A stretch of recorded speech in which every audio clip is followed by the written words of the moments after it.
Worm suit bite wild!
Tilted their ears like 1,000 moons and finally appeared.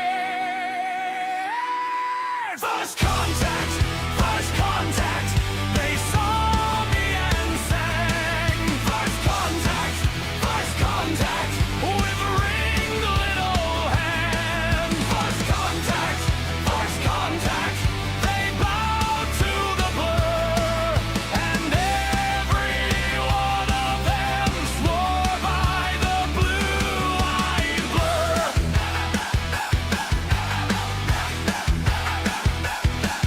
Their tents were lined with comic stacks and deadery boots with attack map tags. They painted claws with a careful shine, then cried when the hedgehog came on time. One wore a badge that said speed is life. One wore a cape made of midnight lights. They spoke in squeaks and battle cries, then drew 10 hearts around his eyes and took one step. They stepped back two, then 7 voices said we chose you. First contact, they saw me and sang. First contact, with ringed little hands. First contact, they bowed to the blur, and every one of them swore by the blue-eyed blur.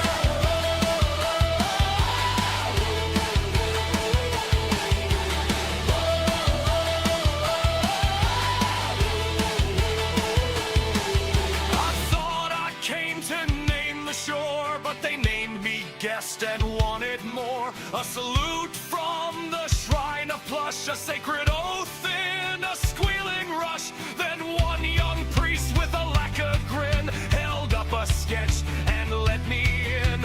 A hero in red, a streak, a spark, and they howled like wolves in the dark. First contact, I live to tell. First contact, from their strange sweet hell. First contact, they sang to the blur, and I left with my boots and a badge from the blur. If I go back, I know the code. Bring snacks, stay calm, and never invoke the What up? speed God wants, and the crowd will What up, boys? Filter, Eucharist, Callum, other Callum. Fantastic. Yeah, had some stuff. Had some shit to do.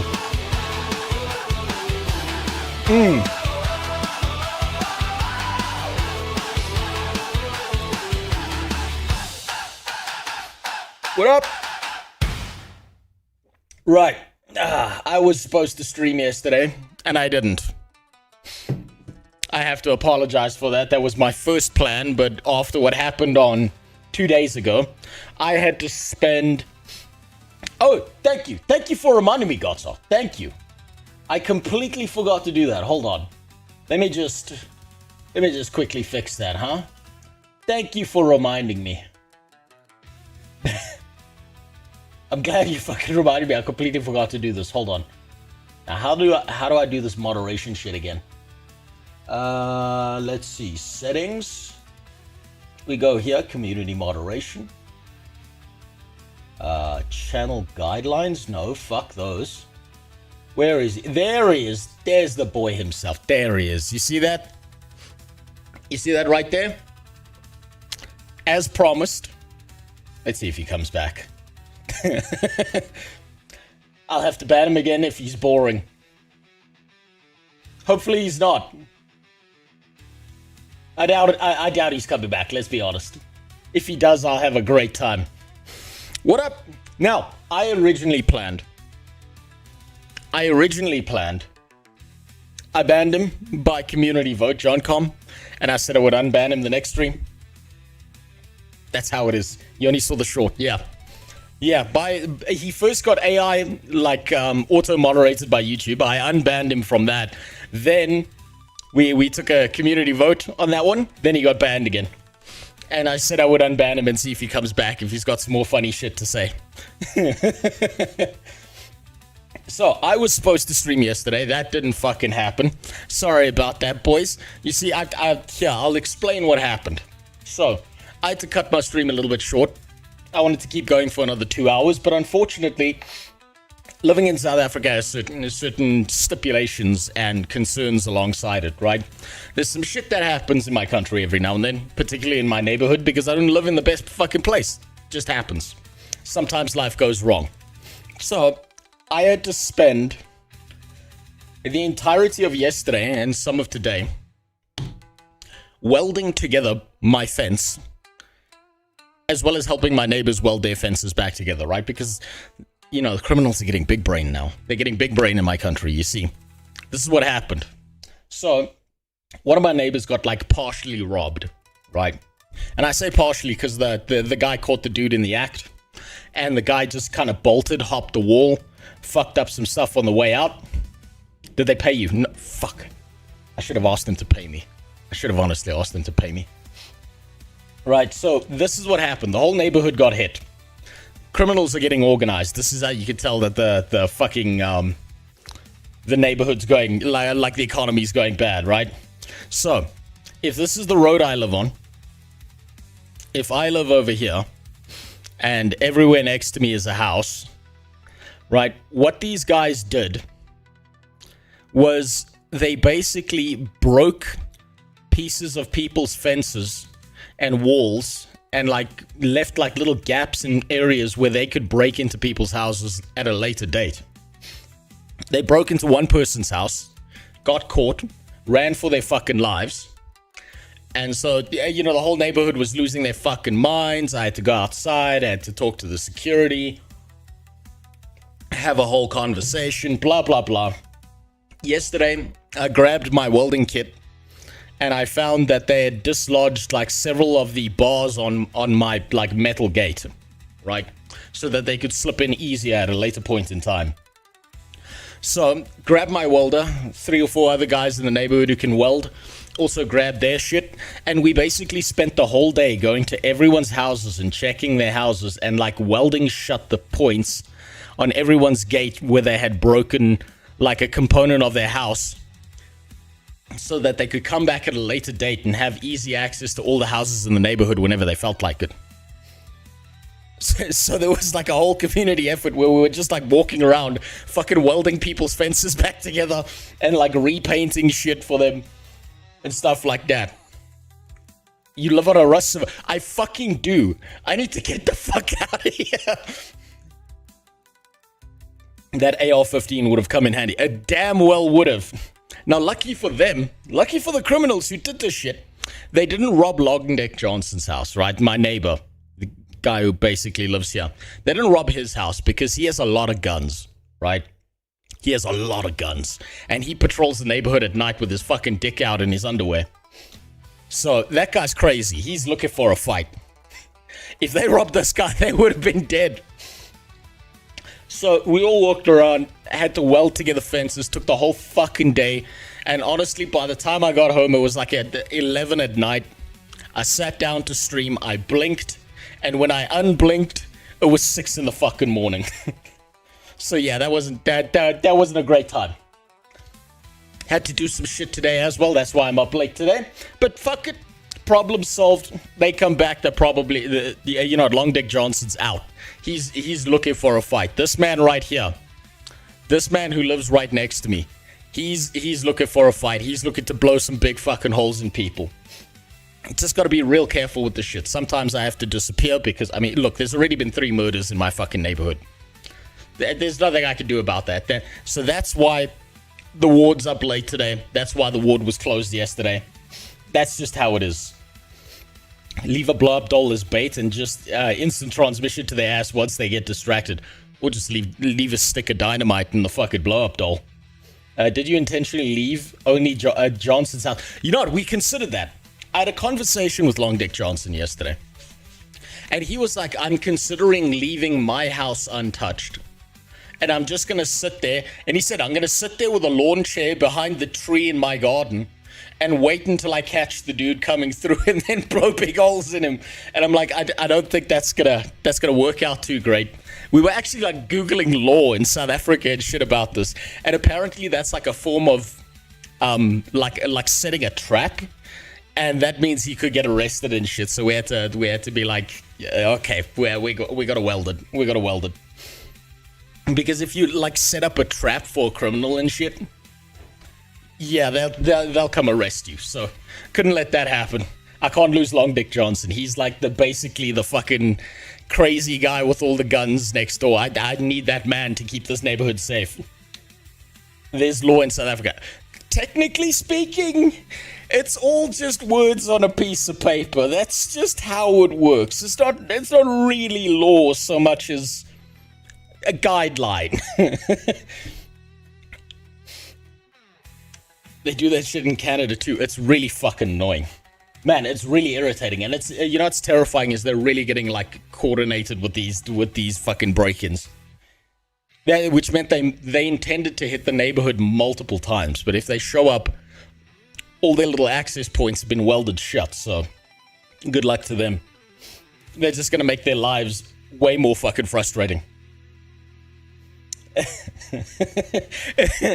But if you do hear a loud bang sound and a lot of screaming all of a sudden, I don't know if the noise cancelling on the microphone will get rid of that, but if you do happen to hear that, I might just get up and disappear for a second.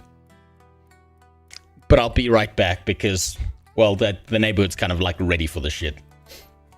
They're only they're on 1 hour of sleep in the last 5 days making money for that next thing. I don't know what fucking crack those guys are on, but they probably went to a witch doctor. This is a common... Look, okay, so this is something you don't know about South Africa. I've said this before, but this is a real thing, right? Criminals tend to first, before they rob a house, they go to a witch doctor who provides them with drugs, right? They then take the drugs and the witch doctor casts a magic spell, basically shakes a chicken over a fire or some shit, and then they believe they're invincible, right? So they think that nothing can touch them because they've got the magic ancestors on their side. Now, if you had to choose between magic invincibility drugs that don't really work and the white guy who lives next door with a dick like a fucking cannon and 4 different shotguns locked and loaded, I'm picking the guy with the big dick who can't put it away. So yeah, if there's a loud bang, just be aware I might vanish for like 5 or 10 minutes. I might have to call the cops. We'll see. But hopefully not. Hopefully because they got caught in the first round, they believe that that's a bad idea. Regardless of which side they were on during the apartheid. What do you mean which side they were on? They don't give a fuck. They're not thinking about that. They're just looking to rob people.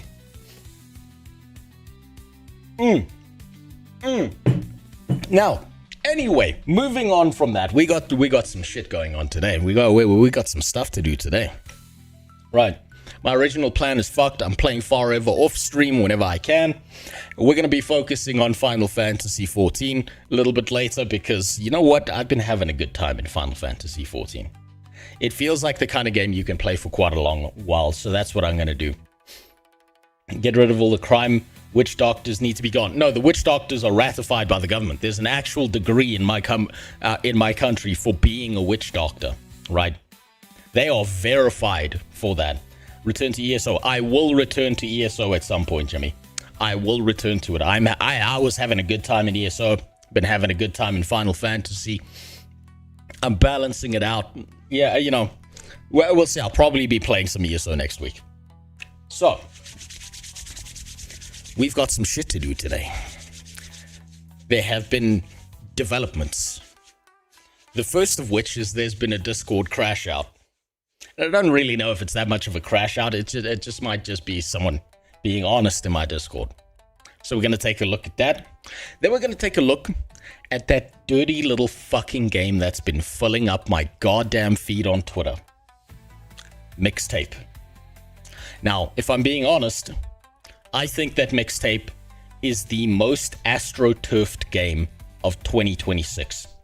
I think that piece of shit game is not really a fucking game.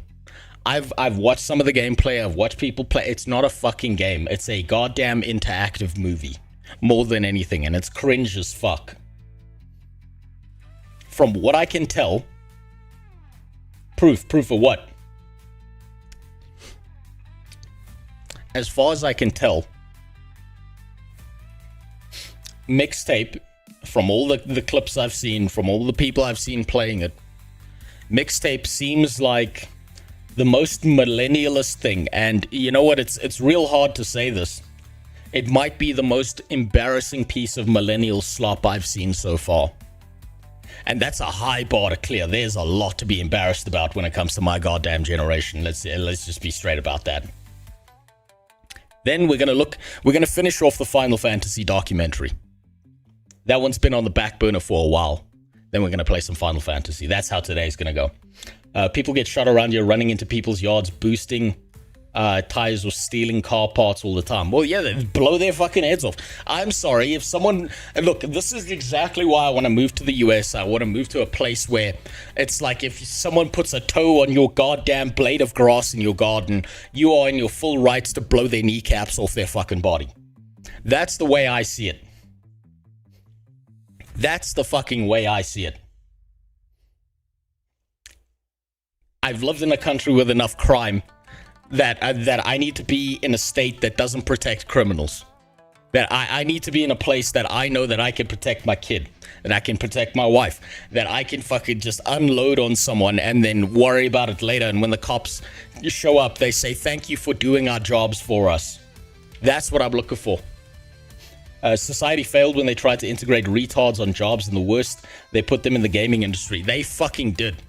If I'm being honest, if I had to trust a random homeless man on crack or a games journalist to develop a video game, 10 times out of 10, give me the random homeless man on crack. Because I bet whatever the fuck he's seen on the inside of his mind's eye would be far more fascinating and interesting of an experience than any of the bullshit that comes out of games journalists. What a fucking captured industry that is. Did you see that loser who's going to jail for the rest of his life by shooting some dude he rage baited? Is he some guy with a mustache? I think I've seen him. I think I've seen that guy. Speaking of kids, check Discord DMs. You're on the TV in the bedroom.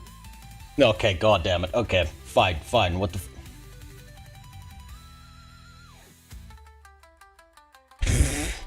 That was a close one. I would just tell you something, Adax. The thumbnail of that before you expand its size, that was a close one. I just saw leg, and that looked like a magic wand for a second. That did not look like a kid drinking milk out, you gotta get a different bottle. Yeah, you can't be posting pictures like that. That nearly went wrong. That almost looked like something else. I was about to put you in the category with the Sonic guy. Jesus Christ, that's a nice setup though. That is a nice setup. Holy shit. Fucking chilling in bed while watching. God damn, that's nice. That was a close one. All right, let's get into the Discord crash out because I think let's go through this. I want to see what this is. I saw a wall of text appear in my Discord, and I wanted to know what the fuck that was. I figured I'd read it on stream for the first time. Congratulations to ADAX for managing to reproduce in the great year of 2026. You're beating the economy. The closest most people are going to get to having a baby these days is having a laptop. Should we all put you in our living room? Only if you want to be declared mentally ill by the rest of your family. So let's see what this crash out was. Let's just figure out what the fuck this was. Okay, been thinking more and more about this topic. I think there's more issues here than I originally thought. Not exactly related to Rose himself, but the streamer community broadly, even if you include Guild Wars 2 content streamers or not, there's an ever more divide in politics that is echoing in various entertainment platforms and social bubbles. Sure, I can agree with that. I think that everyone has gotten so up their asshole about politics that everyone's fucking taking a side and it's becoming like political sports team, and everyone's like, the red side's bad, I'm on the blue side, the blue side's bad, I'm on the red side. I think we've lost the idea of nuance. I think nuance is dead. I think everyone either throws labels out at other people and refuses to fucking listen. Glad I avoid the Discord. That's the most mentally stable choice you can make. Honestly, my Discord is a fucking containment zone, okay? I let people run fucking wild there because you know what? You're entitled to your opinion. I'm not gonna fucking ban you because you said something that upsets some other people. That's just not what I do. That's not how this works. I don't know if this is Sawman. I don't think this is Sawman. I think this is just a guy called Saw. Sawman has a dog in his profile picture, so I don't think that's him. How this relates to games is I don't think many of the Guild Wars 2 content streamers who are on the left-leaning persuasion understand that not everyone wants liberal progressive concepts in their video games. I'm going to expand on that. Even if they like pineapple on pizza. Fuck you, pineapple on pizza is fantastic. You don't like fruit salads? So, I'm going to expand on that. I don't think it's just left-leaning. I think it's all politics. I fucking hate seeing politics in video games. I despise that shit. I fucking hate it so goddamn much. I grew up in an age where I was being told that I was a fucking Satanist because I was playing the Harry Potter games on a PlayStation. And that was coming from the right back in the day. Right? And back then it irritated me as much as the fucking left-leaning stuff irritates me now. I don't know what the fuck it is about like people in politics and they can't just leave it behind and just enjoy an experience. Everything has to have some fucking bullshit political spin and it pisses me the fuck off. God, I hate it. I hate it so much. I don't care about politics, but pineapple on pizza is where I draw the line. Fair. Fair. I'll take the unsubs. That's fair. Pineapple on pizza is a banger. Okay? Look. I draw the line at when people start putting fucking seafood on pizza. That's disgusting. That's sickening. Right. Where was I? Okay. Take Guild Wars 1 and Guild Wars 2. Guild Wars 1 was not very progressive in liberal social concepts. Guild Wars 2, much like our Rose mentioned before, how there's gaps of what gender and racial ideologies that are suited for progressive writers who ignore the factual reality that not all Asians are the same, and that when you cross cultures, it actually is racist when you brush over things anyways. So, yeah. There's this weird thing I've noticed, right? If you watched a lot of movies in the 90s, maybe even the early 2000s, the whole political side of things was not really there. It was kind of like a comedy like aspect that people would put into their movies. And I was fine with that because it was meant to be a funny haha. But I've kind of noticed that the more left-leaning things have become, the more racially stereotypical things have become. How many movies and video games have to feature a black main character who doesn't know their father? How many movies and video games have to have black people with dreadlocks in it? How many of these fucking things have to be like the deepest racial stereotype of every single person ever? It's whacked out of my head. It pisses me off so goddamn much. I remember a day when a character could be whatever fucking race they were, whatever gender they were, and they were just a person. You were getting embedded in learning about a person's life story or understanding their perspective, as opposed to having propaganda pushed at you. That shit was nasty. I fucking hate that in fucking video games and movies these days. This all came to a head for me when I decided I no longer want to watch any fucking movies, when I went and watched Frozen 2. And I'm gonna be honest, Frozen 2 was the biggest fucking stereotype I could have ever seen in a kid's movie ever. It was hilarious. Quick rundown of Frozen 2, right? The two white main characters, the two white women, have to go into a magical land that they've never been before, because the only ones who can solve the problems of the brown people who are too stupid to solve their own fucking problems are the white women. Which is the most HR statement I could have ever fucking said. And they had to do this because their ancestor, Grandfather Arundel, the shit-skin slayer, who basically went to that magical land of brown people and was just fucking killing them left and right. And so out of some form of generational guilt, they had to solve the brown people's problem, as if brown people are too fucking stupid to solve their own problems. And I saw that movie, I had a good laugh at that, and I was like, alright, that's enough movies for me for the rest of my fucking life. I don't want to see that shit ever again. That shit is so fucking stupid and unself-aware, I can't take it anymore. Bro, holy shit, I went to see that with my animation team, and we all collectively looked at each other, thought it was violently mediocre. It wasn't just violently mediocre. I agree with you that the movie overall, the entire premise of it was bland as fuck, right? I'm not kidding. I know a guy who rewrites stories, right? He just does this for fun in his pastime. And he rewrote a whole story about, you know, the character from the first animation, Hans, who was the bad guy, who like tried to manipulate the red-haired girl, Anna and shit.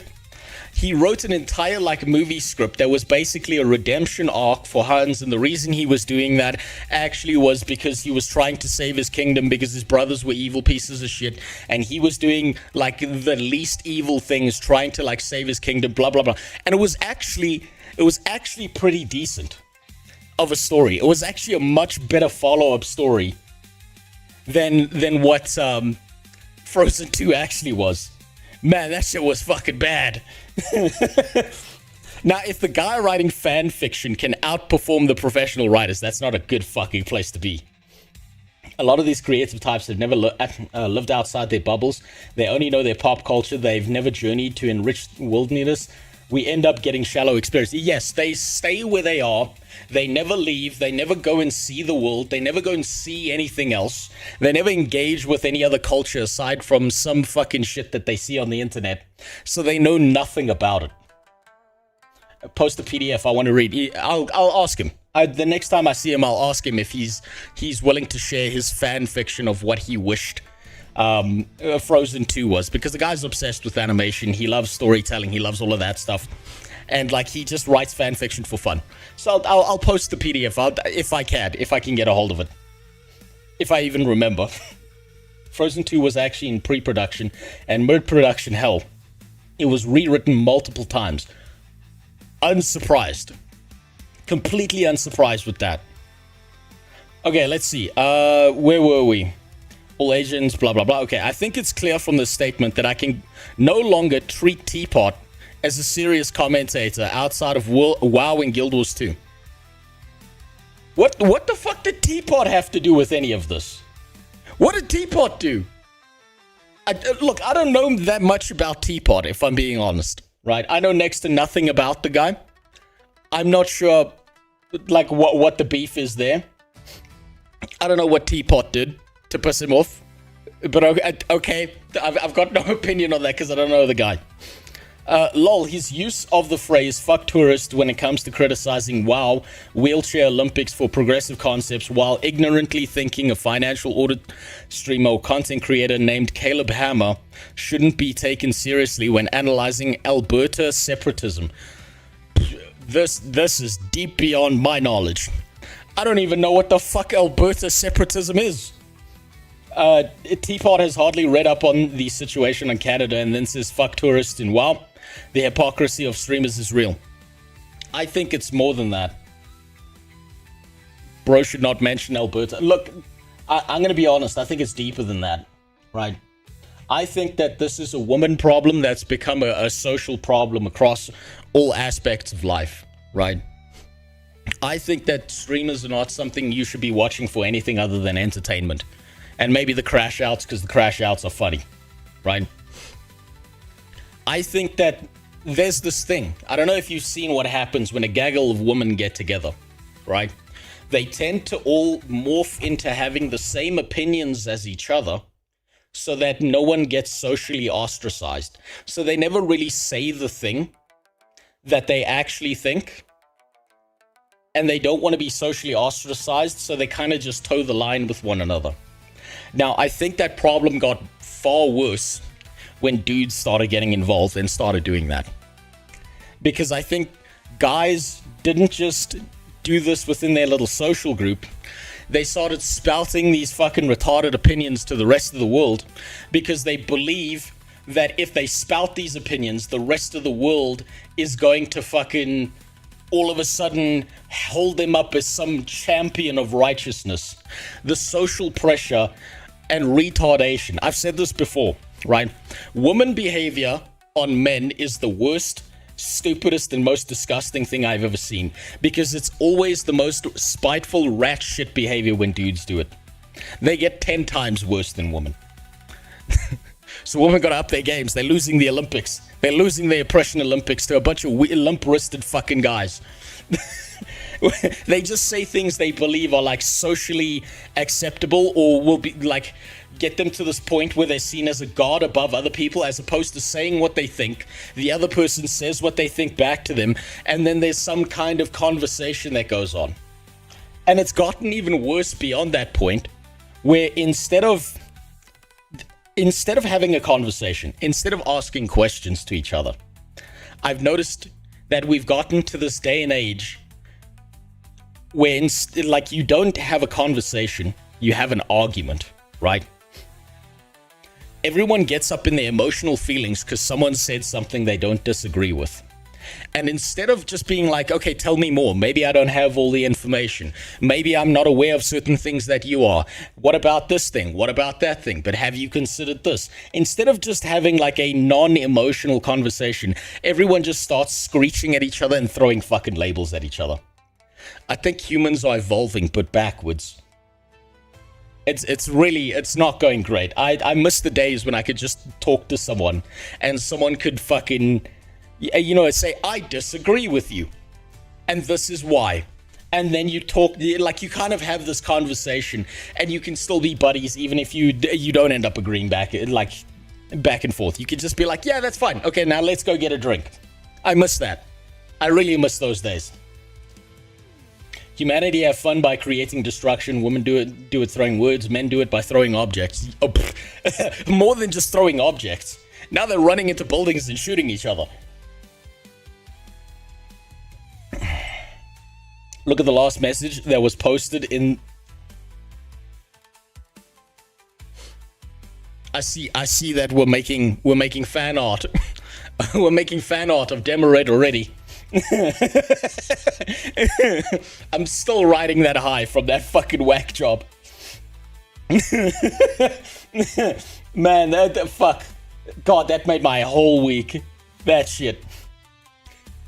Americans electing Trump a second time ruined any opinion they had as a whole. I hate to say it. I think it was done out of spite, if I'm being honest. I think that Trump got elected the second time out of spite because they didn't see all the social shit going away and they thought that maybe they could make the pendulum swing the other way. I don't look at politics as anything serious, if I'm being honest, because both sides just seem compromised as fuck to me. And I know, it's real difficult for me to have an opinion with that fence lodged so deeply up my ass. But all of it seems like a game. I'm willing to bet that both politicians on the right and the left, they go back into a back room and they're busy jerking each other off. And they just think, haha, look how we riled up the ants. Look how we got them to kill each other. Look how we got them to fucking be spiteful little cunts against each other. I just think it's all just fucking, it's all a game. It's all a game. How dare you agree with me, you disgusting third world African poor... Too bad. That's just how it is. I think politics are in a real bad fucking spot. And I have no idea what to do about it. Because I don't give a fuck. I couldn't give a fuck. It's honestly just all compromise to me. Now, let's take a look at MIXTAPE. Let's take a look at some of this horse shit that's going down. I believe, this is my personal conspiracy theory so far. Sorry, I was checking the comments on my shorts. Excuse me. I believe that this is the most AstroTurfed fucking game of 2026. Wait, don't say who it's compromised though, bro. Well, what do you mean, who? Yeah, explain yourself, Callum. Explain yourself. Oh, is that a subtle reference to the Jews? Nope. Is that a subtle Jewish reference we're getting here? The World Health Organization. I'm gonna be honest. If the Jews really had that much power, they're doing a real fucking shitty job at like running the world right now. Nope, it's not. You mean the pedophiles then? All those ones fucking them little kiddies on islands. Him winning a second time was also the same reason, but more so out of spite than funnies. I think it was a spite decision. That's why he won the second time round. Also, I think the Democrats on their side, I'm taking this from a third world or outside perspective, so understand I'm speaking out of my ass when I say this. I think that they ran the wrong candidate if they wanted to win.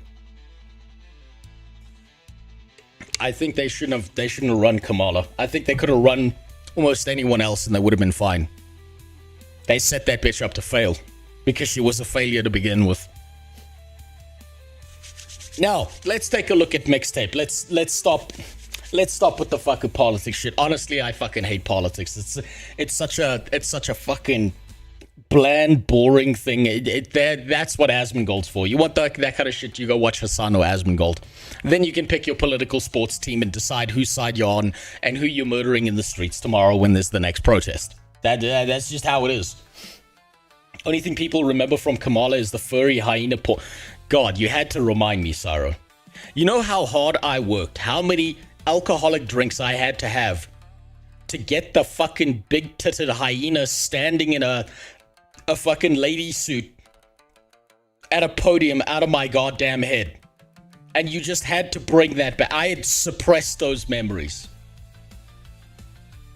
That shit was all over Twitter for like a week for me. God. Fucking nightmare shit, that. They're trying their best to push unemployed to too many people with this AI push. Too many eyes on all of that shit. Look, the AI stuff, that's a whole fucking eagle's nest all on its own. Alright. This is why I think this game is AstroTurfed, right? This is why I think MIXTAPE is a fucking joke. And I think that this has all been a political push. Well, not really a political push. What's the right term? An AstroTurfing monetized push from a bunch of bots online to try and hold this game up as what should be Game of the Year. I would be unsurprised to find this game getting awards at the Game Awards at the end of this year, right? What have we seen recently that has popped up amongst streaming? What is the meta when it comes to streaming? I want to see if you guys know this. What is the meta, the current meta when it comes to streaming?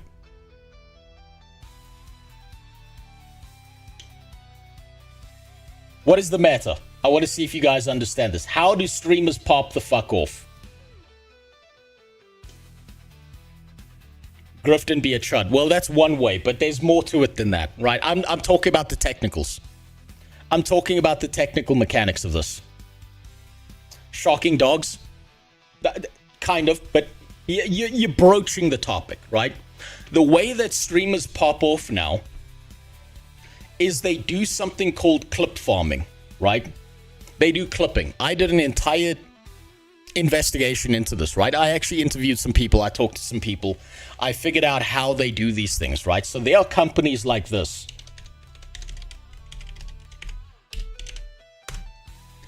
There are companies like this. Clip farming is the correct one. Congratulations.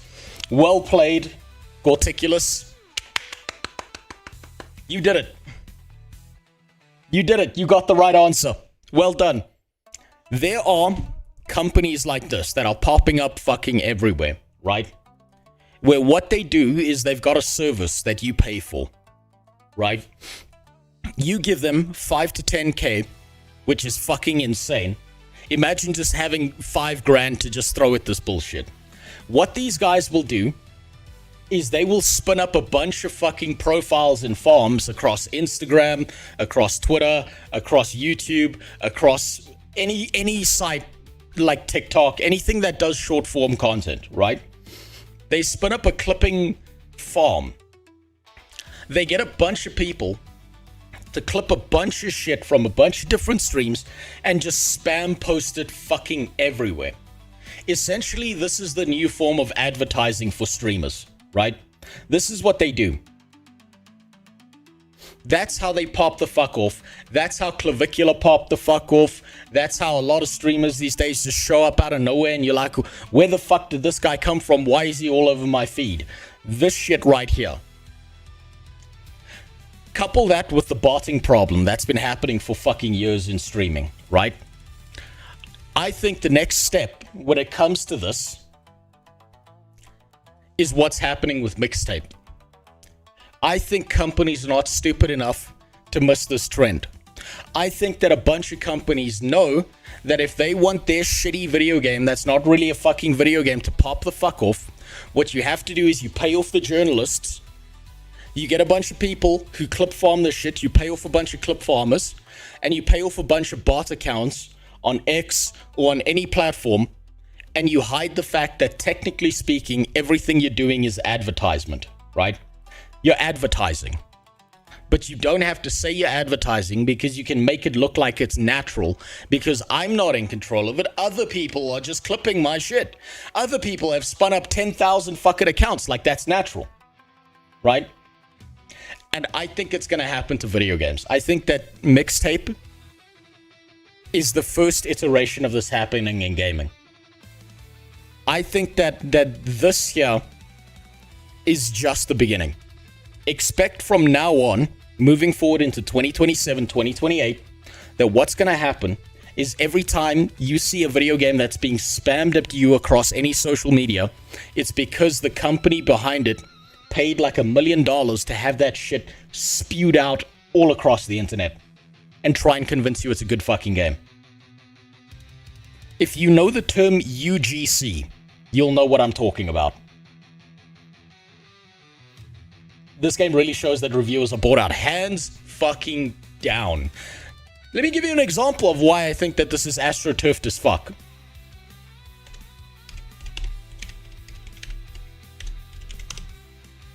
Let's take a look at Subnautica 2. Review by IGN. 9.1. This gets a 10. Let's get a game that's closer to MIXTAPE.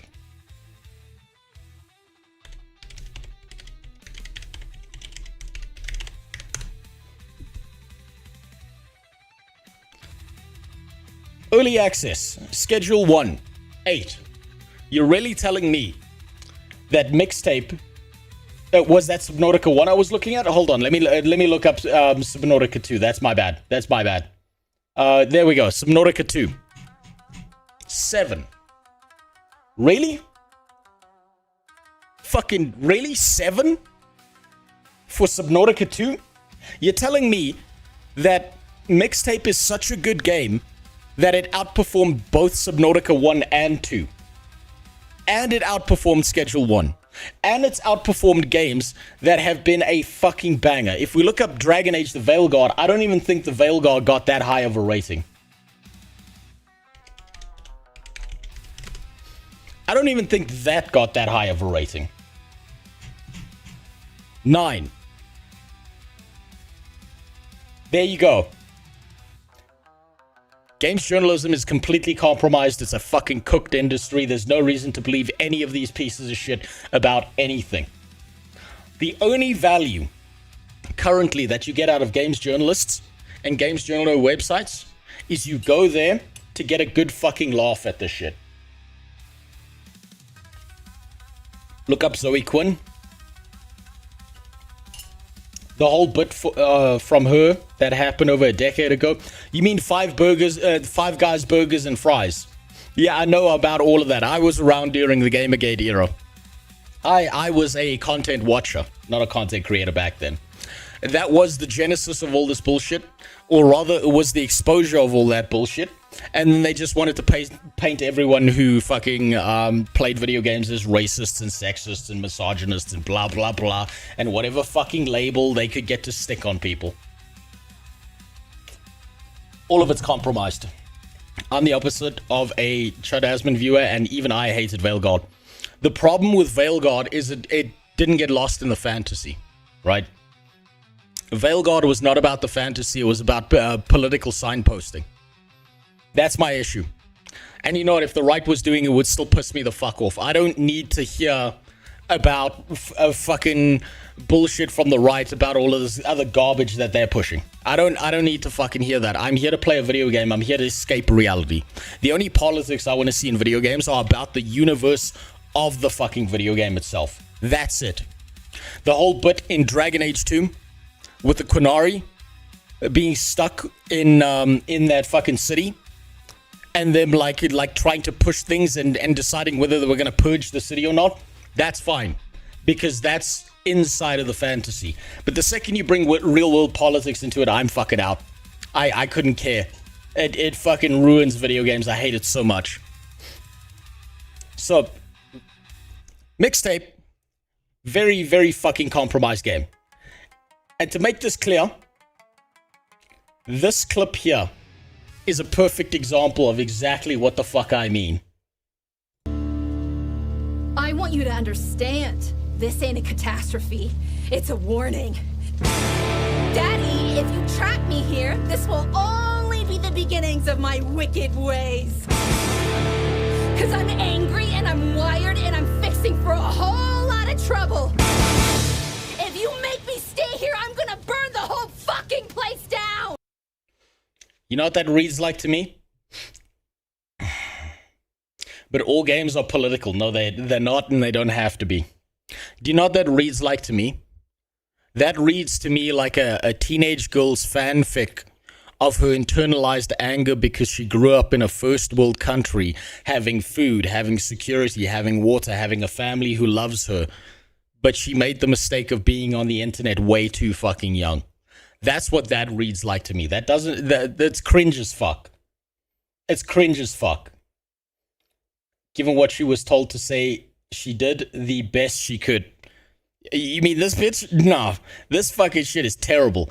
How is this? Okay, this clip as well has been so impressive to me because this is what games journalists consider gameplay.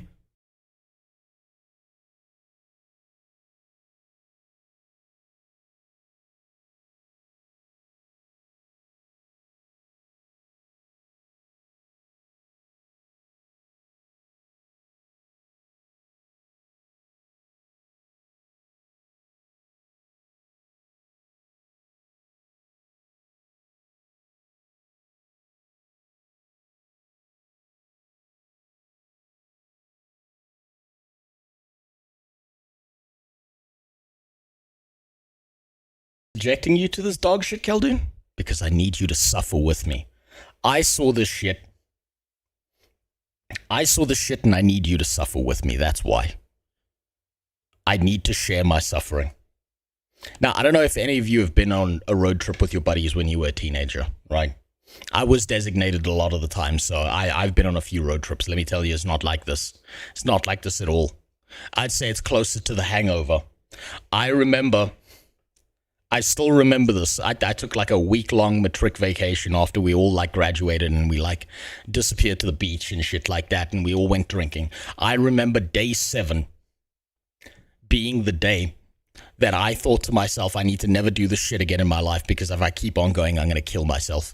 I'm not like suicide. I'm just going to die from this bullshit.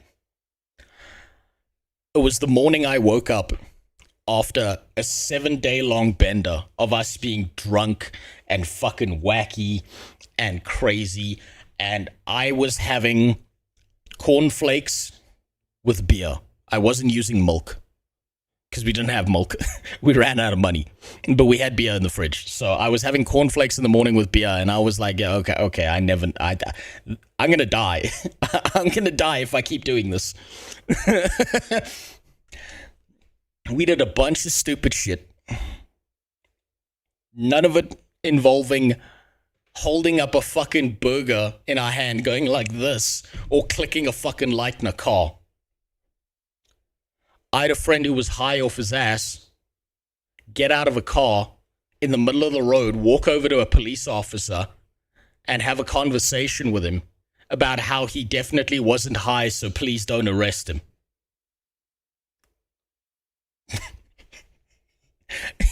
He felt the instinctual urge to do that shit. If someone clicked my light in my car like that, you're getting out. Yeah. No, I feel like, look, honestly, all the clips I've seen of this,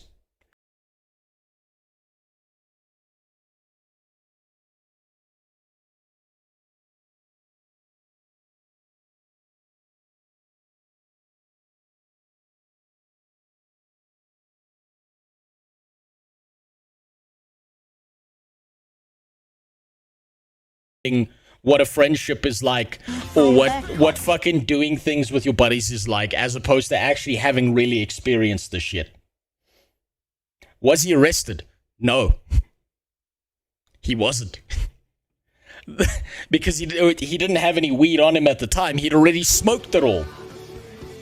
We were meant, so what was supposed to happen, right, was we were all meant to take a bus home. And we got kicked off the bus because he'd smoked so much weed that he vomited on the floor of the bus, and the bus driver grabbed all of us and threw us off. Which, 100% fair on that poor guy. We just made his fucking job a nightmare that night. So, 100% fair game by him. He literally grabbed us by the scruff of our necks, threw us off the bus, swore at us in Zulu, and told us to never fucking come back. So we had to take a taxi, right? Taxi dumped us halfway there.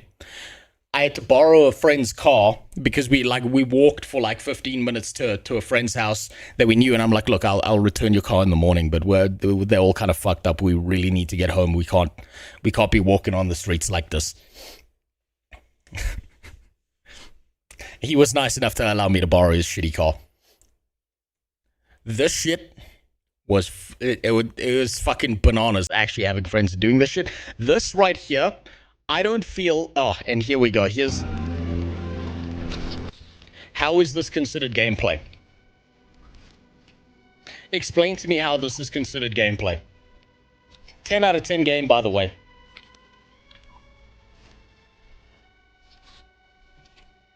Explain to me how this is the most engaging piece of your gameplay. What the fuck? Ew. Yes, exactly. It's fucking gross. I don't want to see that shit. I'm 5 years sober now. I can't even tell my stories here on YouTube will mute me again. Completely fair. I understand. I went on very many benders when I was younger. I know what that's like. This really reads like a fucking game that has no gameplay. I mean, look at this. I'm not doing anything. Hands free, by the way. Hands free, by the way. The game plays itself. Hands free. Explain to me. Someone explain to me how this is a 10 out of 10 game. You don't even have to Because I play don't it. understand. Oh my god. He's not even playing. Don't He's even have not to play doing it. shit. Don't even have to play it. Wow.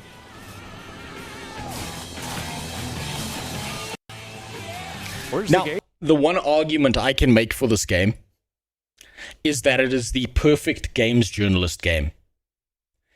And you can tell it's the perfect games journalist game because there's no actual fucking gameplay. It's the one video game that games journalists could actually fucking complete. Is this a Kojima game? I don't know, there's not enough robots and women with their tits out, so no, I don't think so. Close. Nearly. Very close, but not exactly there. At least Death Stranding was a walking simulator. At least you had to walk the character somewhere. DSP difficult. Yeah, that's about right. Notice how the music is not dynamic. That's why there's no fail states. Of course. There's nothing about this that reads like a fucking video game to me. I've seen enough clips of this shit that I can very confidently say that this stuff is basically, it's a movie that you interact with very mildly, or you can just sit there and watch the whole fucking thing and pretend like you were playing a video game. That's what this reads like to me, and I think there's only one man I want to hear the opinion of, because this man is in the same boat as me. This man right here is in the same boat as me. He's also a millennial. He's also seen the entire cringe wave of my entire generation. And he, like me, understands how fucking bad this shit is. He knows. As his title indicates, I've never been more embarrassed to be a millennial. And I'm going to be honest, that's a high bar to clear. That's a real fucking high bar to clear. People who've infiltrated out of creative spheres is no longer Tom's dad who works the 9 to 5. It's the spinster Karen with their blue hair that got a degree in gender politics and child psychology. You're 100% right. The people who are making the shit, making the creative decisions are not people who love video games. It's not the people who are passionate about creating an experience. It's people who are fucking obsessed with pushing their worldview on everyone else. Gen X deserves some flack too. Maybe. I mean, the millennials have to have got their retarded ideas from somewhere, right? Maybe it was the fact that all of them grew up not knowing their fathers. Maybe it's the fact that, like, you know, the boomers kind of stole everything from them, so they never got to experience the world. But I gotta put the main case of the blame on my generation. I've seen the subhuman behavior of my generation for long enough that I know that they are 100% to blame for a lot of the shit. He's not in the same boat as you. Why would you lie like that? He has hair. Oh, fuck you, Jimmy. God damn it. Just because he's got hair. Just because he took a trip to Turkey and kept his hair, unlike me, doesn't mean he doesn't understand these problems. Now let's see what Legendary Drops has to say about this. I don't think I've ever been more embarrassed to be a millennial. And honestly, that's saying something. You know what? As a self-elected representative of my own generation, I would like to issue a public apology to the rest of society. I am so sorry. Is anybody looking to draft me? I've got an even hotter take than that. You know, the millennial suicide rate is pretty high. I'm starting to think it's not high enough.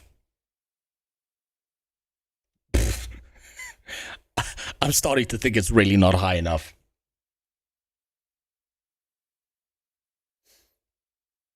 Oh, fuck, did my multi-chat break?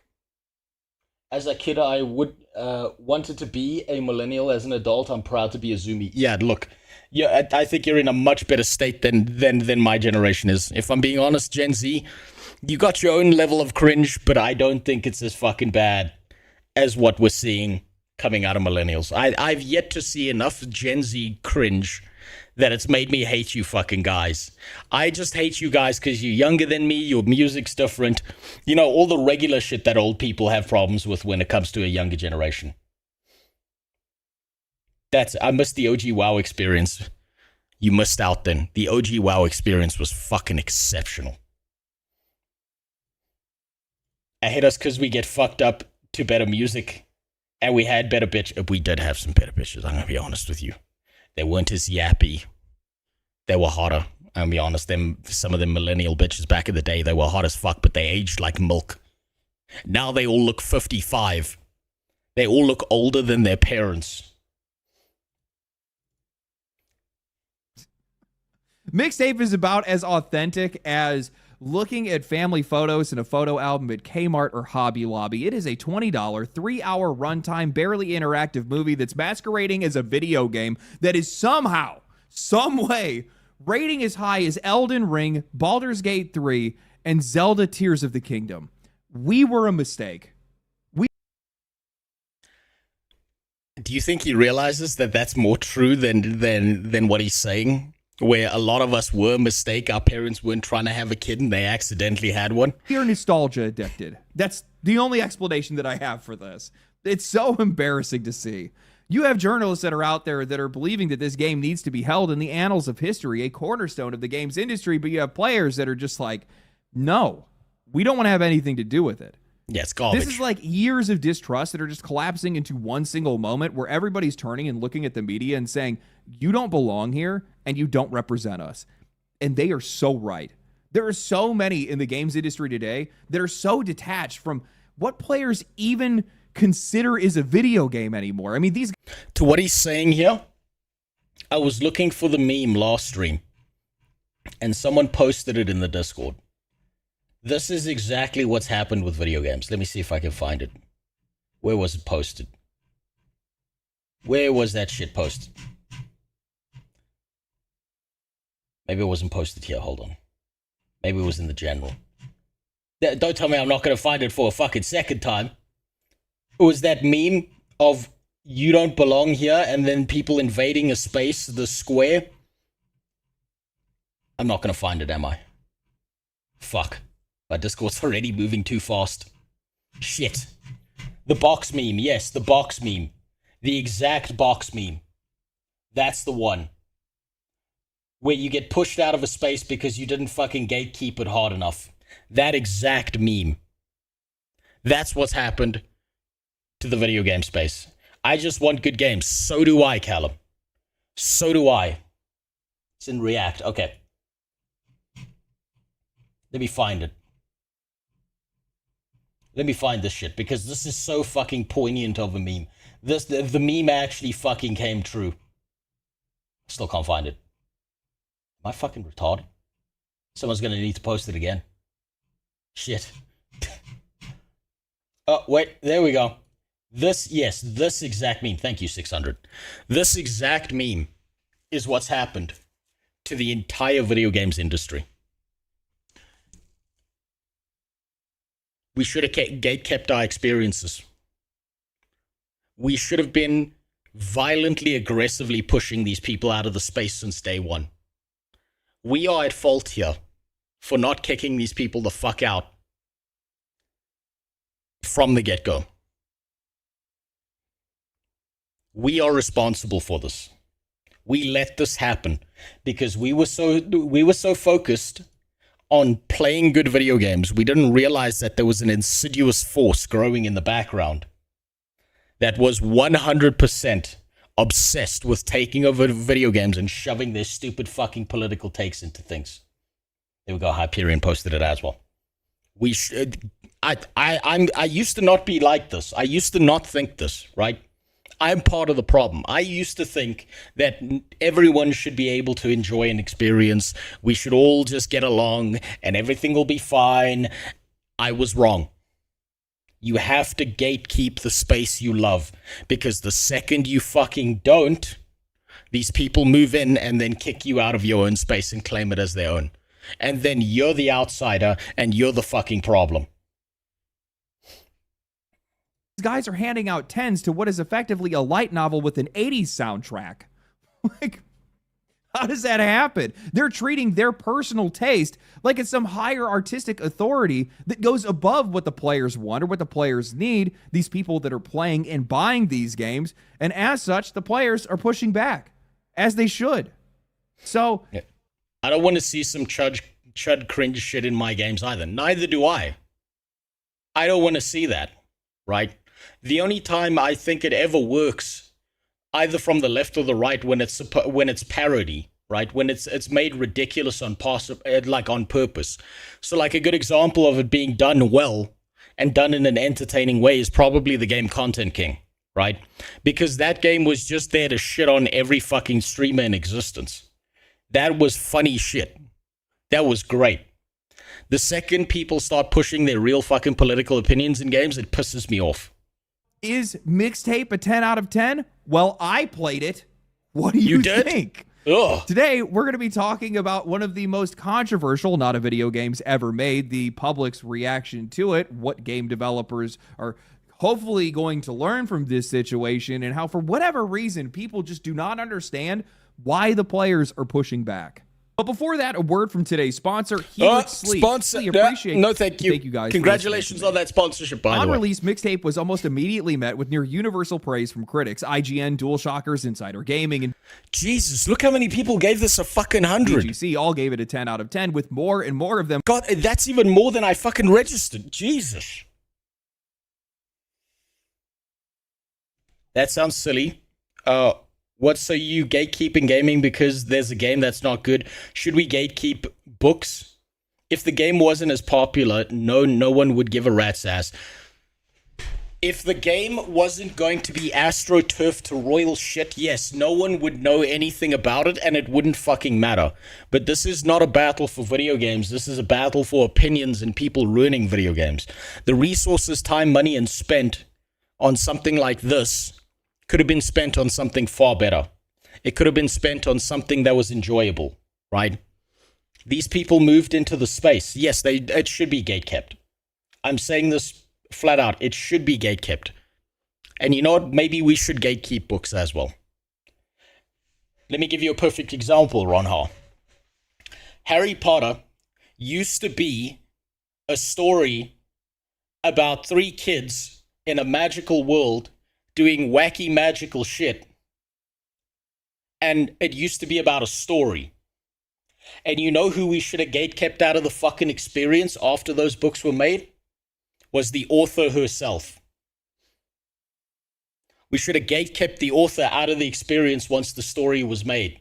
We should have gatekept anyone who decided that they wanted to fucking turn this into some political statement. Someone who was like, actually, Hermione should have been a black girl. Like, who gives a fuck? It's a story. These people should have been mocked and derided and laughed at and degraded to the point that they never fucking came back. So yes, we should have gatekept the books as well. Because now we get stupid fucking books that are so bad, who reads anymore? Who reads? Because it's all someone trying to push their fucking opinions down your goddamn throat. Most people don't read books anymore because it's not worth your fucking time. Same thing's going to start happening to video games now. Most of the time, if these kind of games keep on getting made, everyone's going to be like, fuck this. And leave the video game space. And you know what's going to happen? We're going to get less video games. We're going to get less investors looking at video games thinking, you know what? This guy's got a fantastic idea, but no one cares about video games anymore because the space is so fucking poisoned that you're never going to get that fantastic game in the future. It's already starting to happen.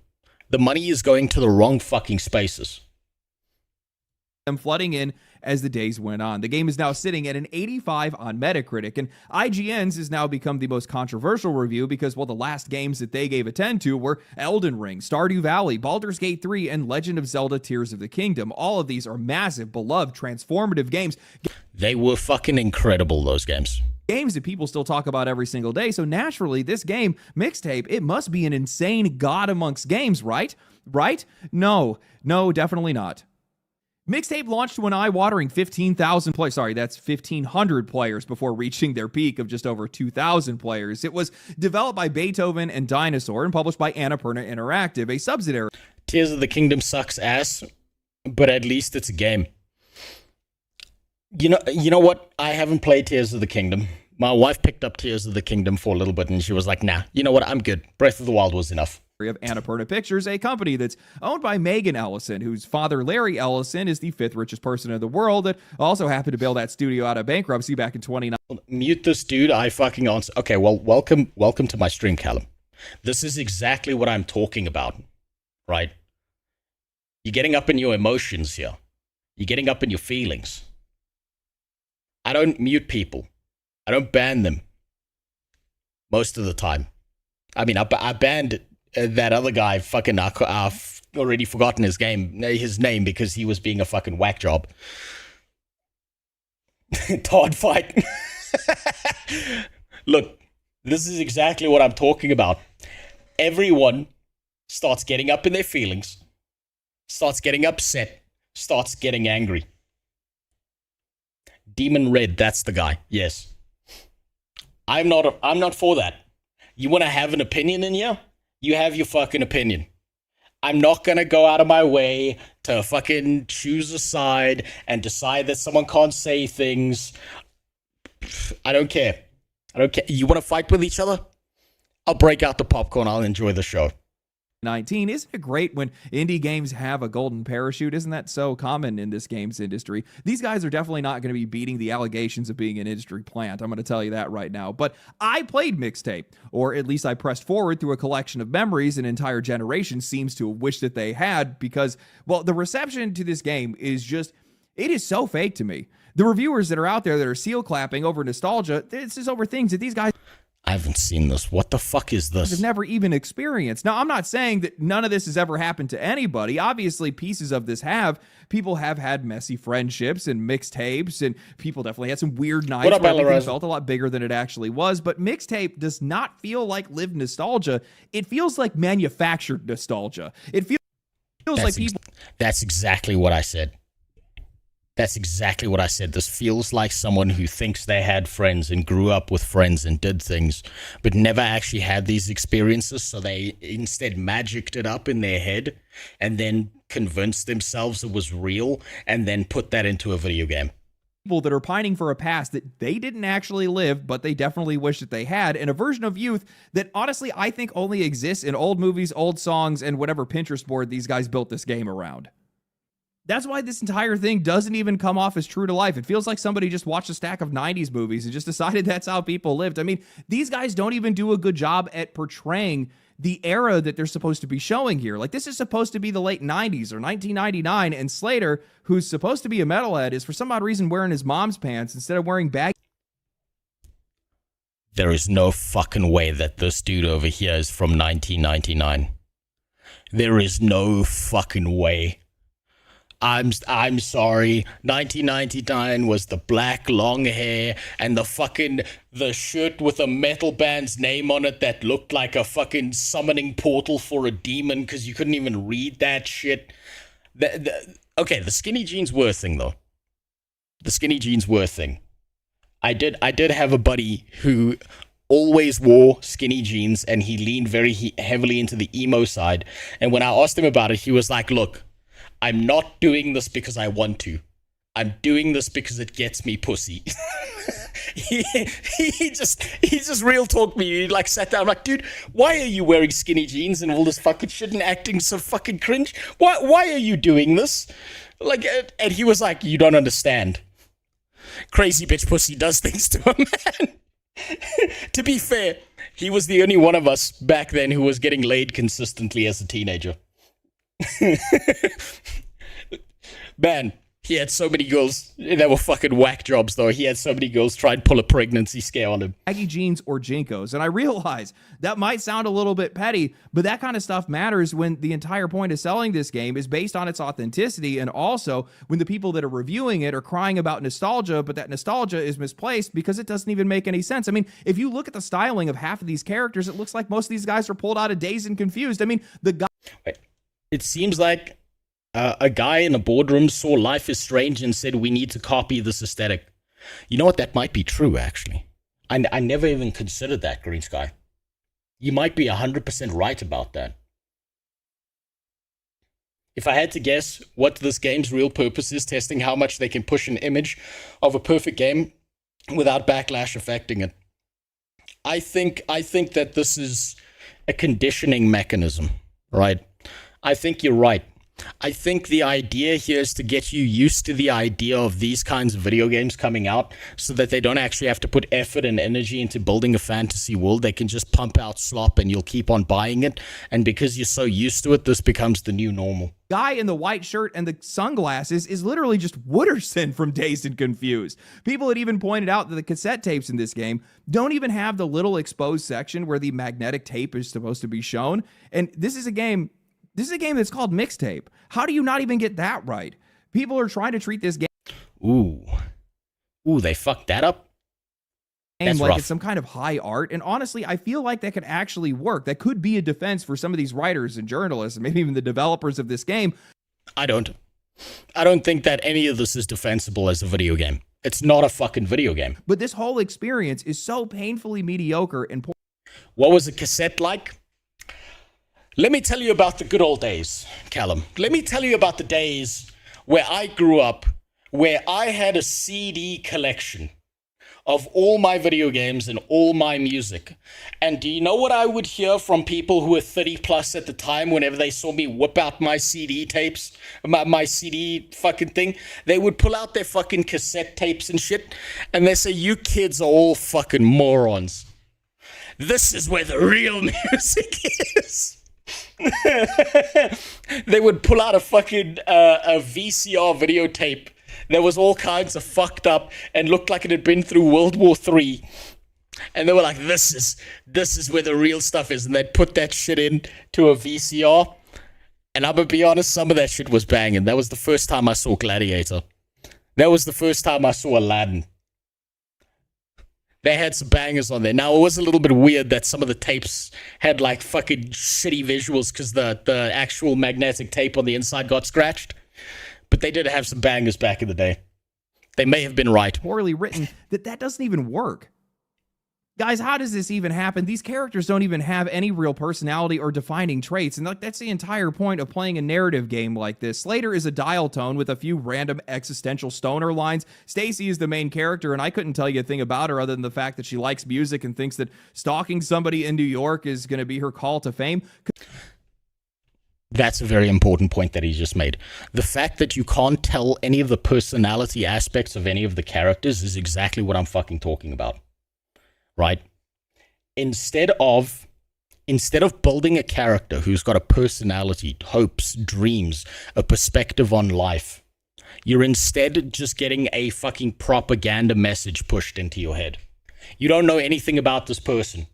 You can disagree with them, you can dislike their life choices, but you can still connect with them on a human level because you can be like, this person lives a completely different life than me. They're completely different from my perspectives, but they are a person enacting their will upon the world, and whether they fail or not is up to them. And I can understand from a human level. This person is angry. This person is crazy. This person is a fucking whack job. This person is funny. Yeah, you used to get personality elements with your characters. You don't get that anymore. White bald kid in SA running around with a boombox. The funny thing is, back then I had hair. Cassandra is arguably the most memorable character outside of her father because, well, at least she actually has something resembling a real conflict. She's lived her whole life seeking her parents' approval, and now she's finally wondering whether or not she's living her own life or somebody else's. But I actually think the best character... Okay, that's a real story element. ...in MIXTAPE is probably Cassandra's father in this case. Like, how was this guy actually portrayed as a villain? Oh, he's a villain because he's a cop. I can tell already. He's a villain because he's a police officer. Oh man, what a... Also completely unrealistic. I've had some talks with some cops in the US. They're like, what the fuck do you mean affording a whole ass house? Then again, I suppose this was in the 90s, so he could probably afford a house back then. Terrible father, not wanting his daughter, who's getting ready to go to college, to go and hang out with a couple of mindless losers that all they want to do is just get drunk and high all the time. As somebody who identifies with those losers at that age, every single father that told their daughter not to hang out with me was 100% right. I was going to ruin their life. And then there's the gameplay, which honestly, would you guys have guessed, there's really not much to talk about here. I mean, quite literally every single game action is just press buttons just because. This is such a key jingling simulator. Make the character tap to a song just because. Float the character into some boxes just because. Do some skateboard tricks just... How is this gameplay? Again, I asked the question, how the fuck is this gameplay? Just because the entire... These are, like, okay. This is the way I see it, right? Elements like this in a video game are always like a secondary thing that's used as like flavor that's sprinkled across the actual gameplay to expand out the story of what you're doing. It's not meant to be the mainstay of what is in a video game. It's not meant to be the main primary component of the shit.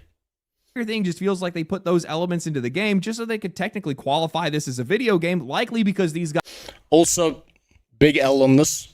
Big fucking massive L on this. I noticed she's got a Walkman on her. The zoomies won't understand this, but there's supposed to be a cable going to those headphones from that shit right there. Where's the fucking cable that dangles around and gets caught on shit and fucking frustrates the ever-living shit out of you? Where's that goddamn cable? Guys wouldn't be... Why does everyone look like Germa? Maybe he was the archetype of this. Able to cut it making a movie, which honestly makes a lot of sense when I look back on some of these positive reviews, as, well, it does feel like we have a lot of wannabe film critics. Remember before COVID when toilet paper wasn't a rare resource? Trying to review a wannabe filmmaker's game. This game is literally just a soundtrack. Turn the music off, you just turn off the game entirely. There's nothing else to it. But you clearly are just not liberal enough to understand. Maybe when you dye your ass hair pink, you'll understand. But it's supposed to... So dyeing your hair is supposed to be a social signal. The same as getting one of the snot rings, right? If you don't do it so that other people can see it, then what's the point? Now, before any of these... Plus, if I dyed my ass hair, fuck, I got like a lion's mane between my goddamn ass cheeks. I'd have to walk around in short shorts for people to know. Critics hop in here and say, oh, well, you just don't get it. You don't understand what this game is trying to do. No, look, I understand the message that this game is trying to send, and I would never try to understate the importance of music here. Music can be a moment captured in time. You can remember easily when and where you heard a song. This game doesn't seem like it's about music. This game doesn't seem like it's about music at all. Recommended it to you, what life felt like in that moment when you were listening to it. And I had those exact same nostalgic connections with this game. When they played Sensitive to Light by Rainbow, I immediately got a flashback of the time my friend Mike had me listen to Ronnie James Dio for the first time, and how it became the only thing that we listened to for like an entire year. Hell, even the part where you sneak into the shutdown theme park reminded me of the time that my friends and I had snuck into our local zoo after hours with beer to be able to impress a group of girls. This game does... I didn't have to sneak into a zoo as a kid. I went to the zoo every day. It was called school. Does remind you of things, but it doesn't do anything with that. The game doesn't try to build on that. It doesn't try to bring you any closure. It doesn't even try to say anything meaningful. It's just like, man, memories. Am I right? Man, wasn't it so much better back then? Everybody just misunderstood me. They didn't realize how special I was. They were so wrong. It's just millennial slop because my unfortunate generation has nothing of value to... Is that an African joke? No, it's an all-boys school joke. If I was going to make an African joke, I would probably talk about how difficult it is in my country to get someone to show up on time. I would probably talk about the crime rates. I would probably talk about how the fucking political structure of my country is essentially the same as it was before apartheid. It's just the other race doing it now. To bring from the past other than just wishing that they were still living in it. I just do not understand how a game like this could be held in such high regard among some of the greatest games in history when it's not doing anything special other than spending a bunch of money on licensed music. Like, how do people not understand why players are upset right now? A game that is reminding you of your life is not the same thing as a game being well written. A song that's making you nostalgic is not the same thing. You see, this is completely false as well. People fucked in the photo booths. I know that. I know that because one of my buddies did this. We were out. He had his girlfriend at the time. Same guy who wears the skinny jeans. They fucked in there. They weren't taking photos. There were no photos. They were just fucking. No one uses that shit for photos. It's because mixtape is just a bunch of things slapped together. Mixtape is analogous to the life these characters are living. This game deserves its rating. This game is deep and it's making the...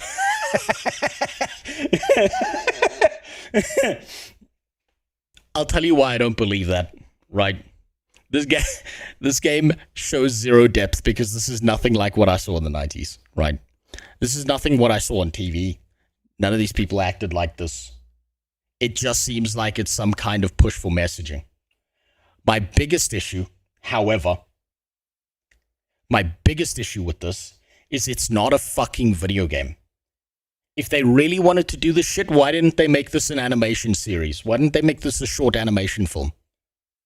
What engagement do you have to do to play this fucking game? They could have just did this as an animation. As a game that is earning that emotion. That's the part that these reviewers seem to keep blending together in a lot of their reviews, and they let them give this game a perfect score. Look at every single one of these reviews. It's always the soundtrack that's being mentioned. It's the most notable thing about the game because it is the most notable thing about the game. Because beyond... I don't think the soundtrack is the thing I've seen them mentioned the most. The thing I've seen mentioned the most about this is, why is this a video game? That's the thing, like, I've fucking noticed, is why is this a video game? That's still the question I have in my head, and I still don't have an answer to it. You don't understand? Its depth is implied. Yeah, you mean, so it's not really there. It's up to the players to understand the depth and the deep story symbology. This is why journalists love it. It's not easy like shoot hookers, get money. Listen here. Listen here, Cat. How dare you say these things to me? If you couldn't understand the depth of GTA San Andreas, that's on you. This was a story about fucking betrayal. San Andreas was a story about brotherhood and betrayal and the love that people have for one another and the fucking backstabbing shit that happened, and a man getting himself out of prison and dragging himself through the hellish lifestyle he had to live to become someone. Also, RozeMMO was fucking was a fucking banger of a character. I love that man.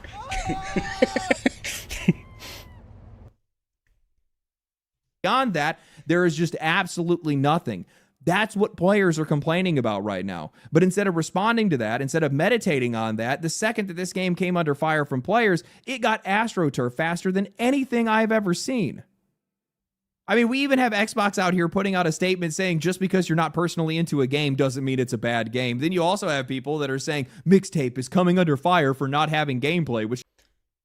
Yes. I've yet to see a single component of this that is not gameplay. Just isn't true. So you guys are just flat out lying now, apparently. Then there's also the usual defenses that have been rolling through. It's not for you. If you don't like it, don't play it. And all of this is just... Yeah.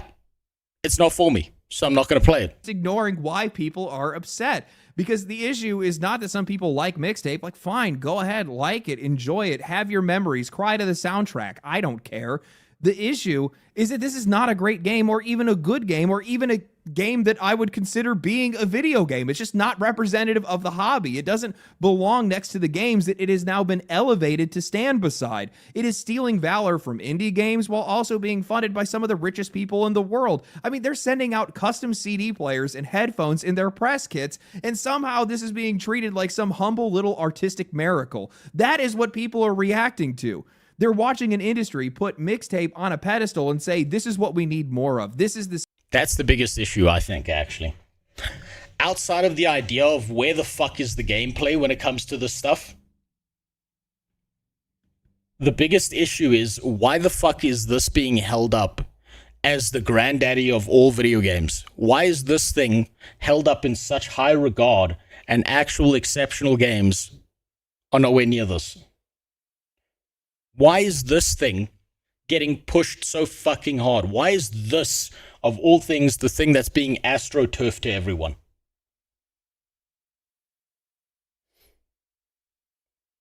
On par with Baldur's Gate 3. It's not even fucking close to Baldur's Gate 3. MIXTAPE was the world's most expensive art commission. It could have, that could have been cheaper if it was just a fucking animation, let's be honest. Because it's the daughter of the 5th richest man. Really? Wait, really? You're not lying to me. Like, if I'm understanding what you're saying correctly, the daughter of the 5th richest man on the planet made this. That explains so fucking much. Look, okay. Who was behind the creation of MIXTAPE?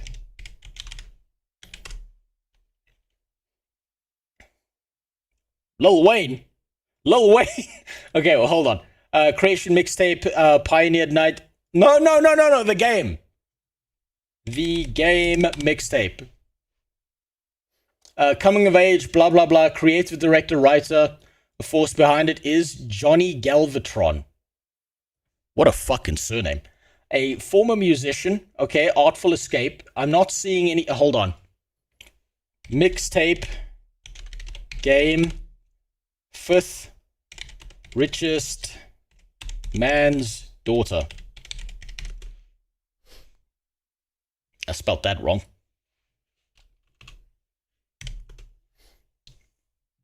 The controversy centers around the narrative adventure. The studio is owned by Megan Ellison, the daughter of Oracle founder and billionaire Larry Ellison.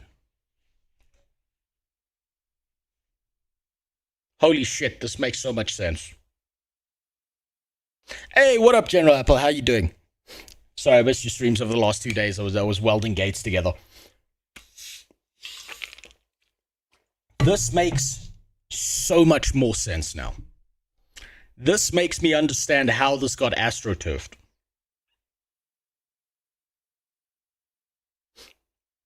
What up? Jesus, Lou. I'm not fucking... God damn, dude. Fucking chill the fuck out. No, fucking, I hope you better be an oil shake to donate that much. That's fucking ridiculous, dude. I've been interviewing these last weeks for a new job. You don't have a job and you're fucking doing that? I'm gonna find a way to refund that. Really high, big step up from... Oh, it's a big step up for you. So, okay, well, thank you, Lou. I very much appreciate that. You have made my taxes harder, so I'm also going to give you a complimentary fuck you for that. Jesus, dude.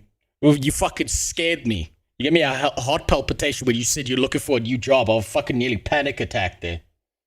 God damn it. Fuck me. Thank you, Lou. I appreciate that. God, fuck, Jesus Christ, dude. That just made him the richest man. It's like that scene from Eurotrip where he gives the guy a penny and he's like, I'm going to open up my own hotel now. Jesus. Congratulations on the step up in your life, though. Well done. Don't do that again. Save your money. Use your money on yourself first. Wait, what am I saying? I'm trying to do this as a job. I should say, why is it only £100? What's wrong with you? I should be a dickhead about it. Jesus. Okay, holy shit. Back on topic, though. You stunlocked me. So this makes sense now, right? The fact that this was made by a billionaire's daughter. I understand now where they got the money to AstroTurf the shit out of this. I now understand exactly why this game got the ratings it did. And I think it's actually, knowing that now, I think it's actually less about the politics. And it's more about not biting the hand of a fucking billionaire who could probably get you fucking murdered if you said anything mean about his daughter's video game. I think if you've got that much money and shit, people treat you differently, right? If you are like a multi-billionaire and shit, and you've got that much power and control, then you can force the industry to do whatever the fuck you want. That makes so much sense. Holy shit, I bet the main character is a self-insert. I think so, Lou, but I think it's a self-insert of the fucking the ideas she built up in her head while also living the life of a billionaire's daughter. I don't think that this person had any real problems going throughout their fucking life. They didn't have any real troubles. It's not like this person was ever worried about food, about security, about life, about control. I don't think that this person has ever had to worry about the base fundamentals of survival.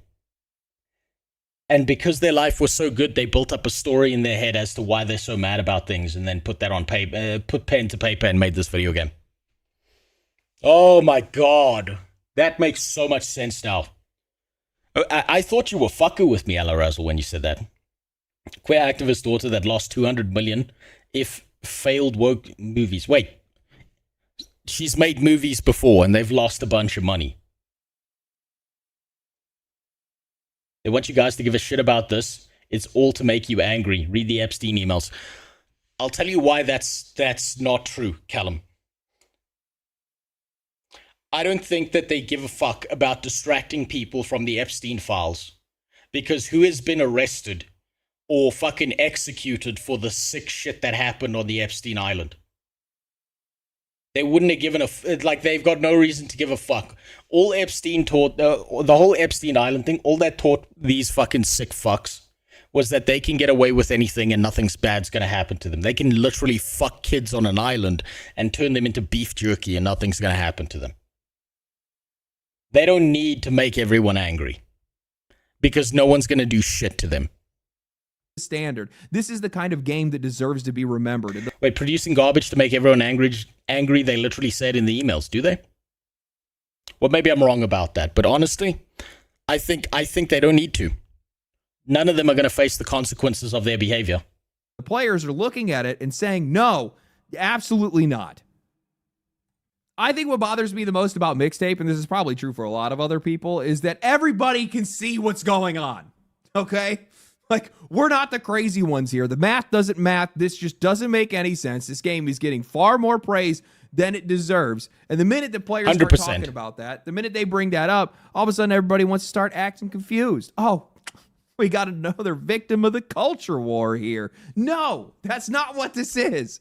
I don't think this is about a culture war. Honestly, I don't think this is about a culture war. I think this is about not making the billionaire's daughter mad. Are you on kick? Yes, I am, Nux. The Epstein emails also involved Jeff instructing Activision Blizzard to push gay trans stuff. What is it?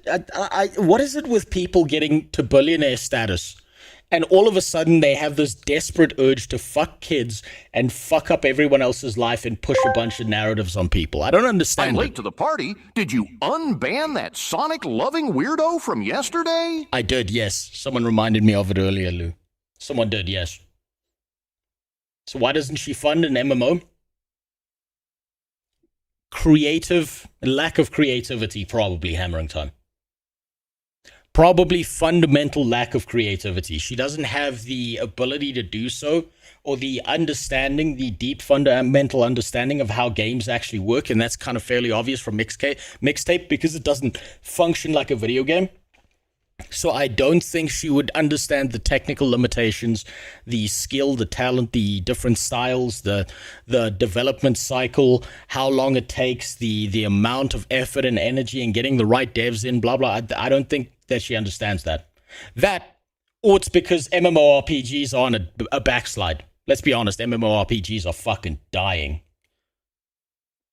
And so it's not as profitable as an industry to go into within video games as it is to make a single player game that's an experience that people can just push their way through.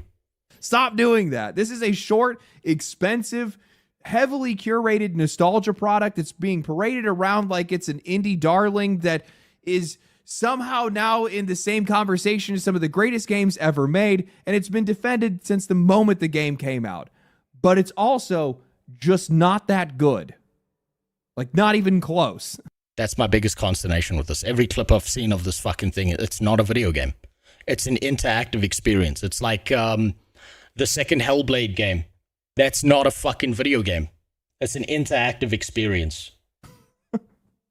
People are sick and tired of being gaslit, of being told that something is important by people that already want games to be a lot less like games to begin with and a lot more like things that they're interested in. Politics, music, film, things that have nothing to do with games. This game represents that to them. That's exactly why this has become such a huge flashpoint in a lot of cases. Hellblade has good combat. Hellblade 2 doesn't. Hellblade 2 was bland. I will grant you this. At least Hellblade 2 had combat that you went through. I will grant you that. It is still a step up from what I've seen out of MIXTAPE. But even that, I struggle to believe is a video game. You are placing this game in the same conversation like... Is Hellblade 2 worth it? From my personal perspective, no. I think play the first one. The first one is a better experience, a better time, a more complete story, a more effective story. And the second one just falls off hard in comparison. Likely also in the conversation of Game of the Year, because of course they're going to try to do that, but you're putting it in the same conversation as some of the greatest games ever made. Zelda and Baldur's Gate 3 and...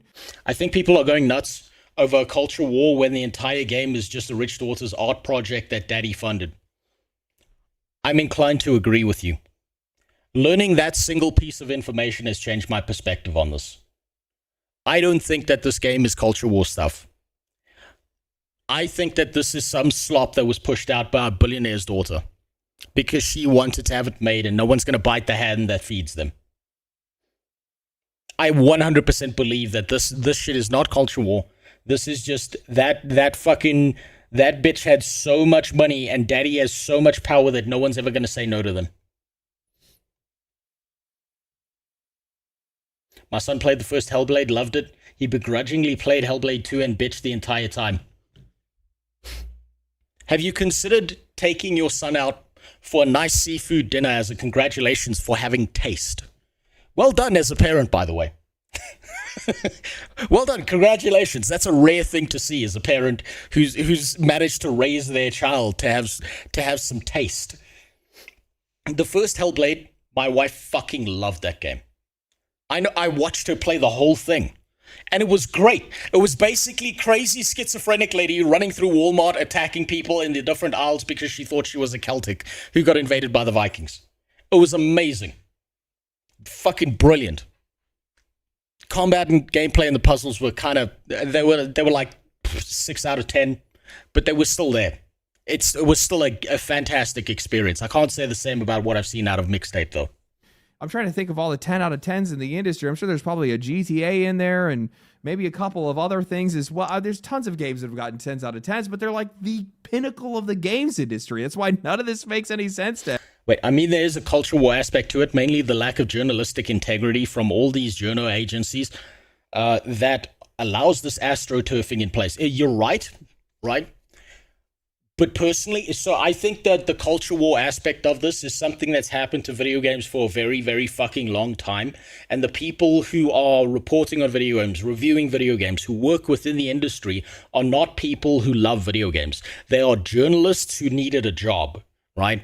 When it comes to this game in particular, I don't see it as a culture war thing nearly as much as no one's going to bite the hand of daddy billionaire's daughter's hand. Right? She's got infinite money at her disposal. So she can do whatever the fuck she wants. Right? I think that this is like, if you wanted to look at this from a culture war perspective, in comparison to everything else, there's a mountainous pile of shit that's happened in video games around culture war garbage. And then this is maybe just a skid mark on the wall in comparison. Anybody. But, you know, I think it would be different if this was just a discussion based on taste, on personal taste. Like, oh, they just really like this game. But, like, these review scores mean something. Players recognize that. They know that these game scores still, sadly enough, hold weight in the games industry, shape conversations, and also shape the future of games themselves in some cases. That's the reason why people are so upset. So, wait, this game's on Steam, right? Let's see if it is actually shaping the future of the games industry. MIXTAPE, Steam player charts. Let's see if it is. Let's see if it's making some kind of fucking dent.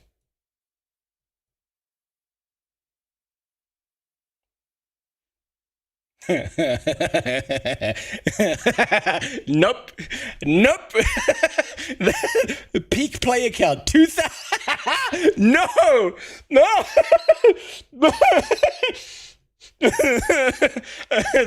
Okay, so this was an abject failure. It almost beats Concord. Okay. Okay, now, I would say this would be having an impact on the games industry in a negative way then. I'm surprised it's even above 100 players. I would say that you put this game out, you saw the player count. We were comparing it to Subnautica 2, right? Fuck, I'm misspelling everything tonight. Let's take a look at Subnautica 2, which is in early access, if I remember correctly.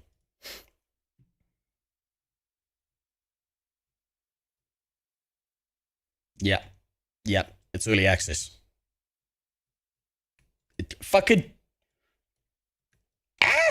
There we go. Peak, nearly 500,000 people. At its lowest point, it's 176,000. If we're going to talk about the impact on the games industry, I think that this is a key indicator to the game industry that this is not what players want. I think this does damage to the narrative of pushing these types of games out to people. If you look at a game like Subnautica, and these guys are getting like nearly 500,000 views, I think that this is just damage. This just indicates to the games industry, don't make this kind of shit, it's not going to work.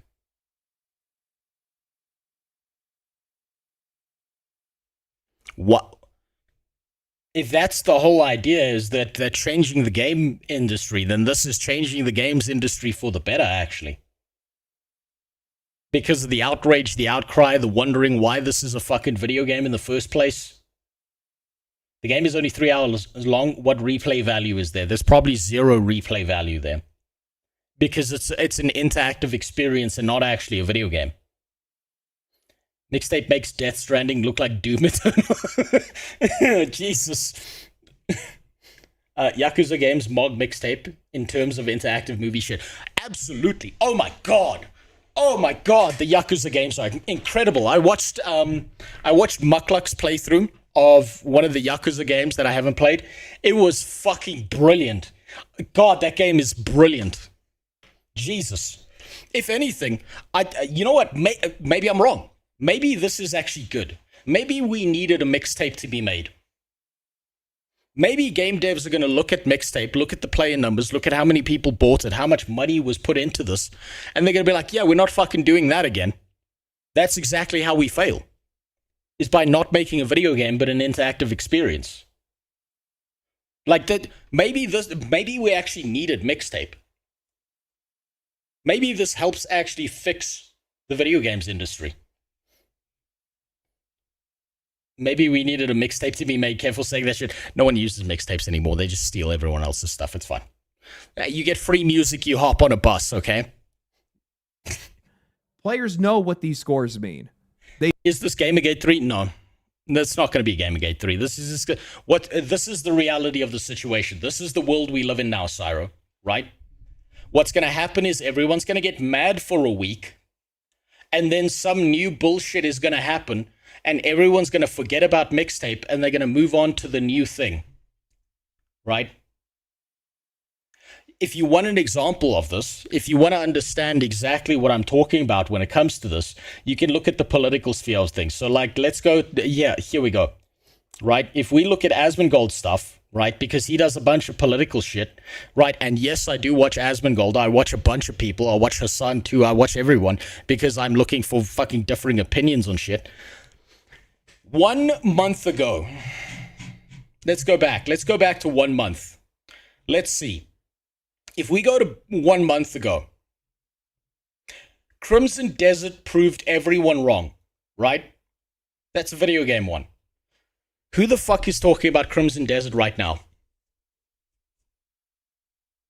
The only thing I've seen is people saying, yeah, I like the game. I don't see it being a culture war thing. Blizzard lost it. Yes, people lost their shit over Blizzard a month ago, and it feels like it happened a fucking year ago because people lose their shit for a week, then a new thing happens, and everyone forgets about the old thing. So give it a week, and nothing about MIXTAPE will matter anymore. Because they'll all be on to fucking losing their mind over something new. They know what they can end up doing. They know how this industry uses them. And they're being tired of being told not to notice when the praise for a game doesn't match the product. Something I just can't stand seeing right now is how quickly the media just wants to handwave player criticism and try to shove everything under the label of a culture war. Hassan is great if you want inspiration on what kind of electric fence to build around your property. True. If you want to electrocute dogs, he's the perfect one to go to. Or they go out and they find the dumbest fringe post. He's also, by the way, Hassan is hands down the perfect person to learn how to be a capitalist from. Right? He's the ideal person to learn. Like people underrate this skill set, but it's an actual exceptional skill set. Because he's the single human being on planet Earth who's managed to monetize the shit out of communism and socialism. He has built a capitalist industry around that shit. Think about that. He's the single most capitalist person on planet Earth. Because he's monetized a system of government that's got nothing to do with making money and profit. That's genius. He has single-handedly removed that money from the hands of communists and socialists more than any other person on planet Earth that I can think of. From anti-woke Twitter accounts, and they hold them up as if they're representative of everybody, and then they use that outrage to quiet and dismiss legitimate criticism. I just saw The Gamer post an article about how MIXTAPE is another victim of the culture war, but almost all of the criticism that I have seen has had nothing to do with race, gender, nationality, or anything that's even close to that. You know what? He's right, actually. He's actually right.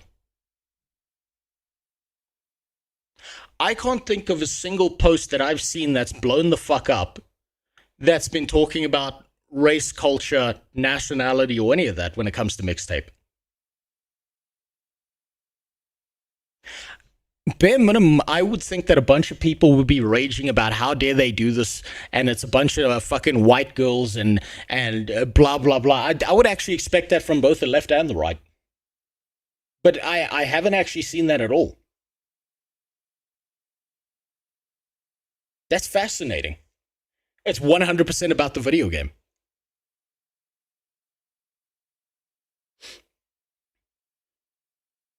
He comes from a rich family and people watch him because they find him attractive.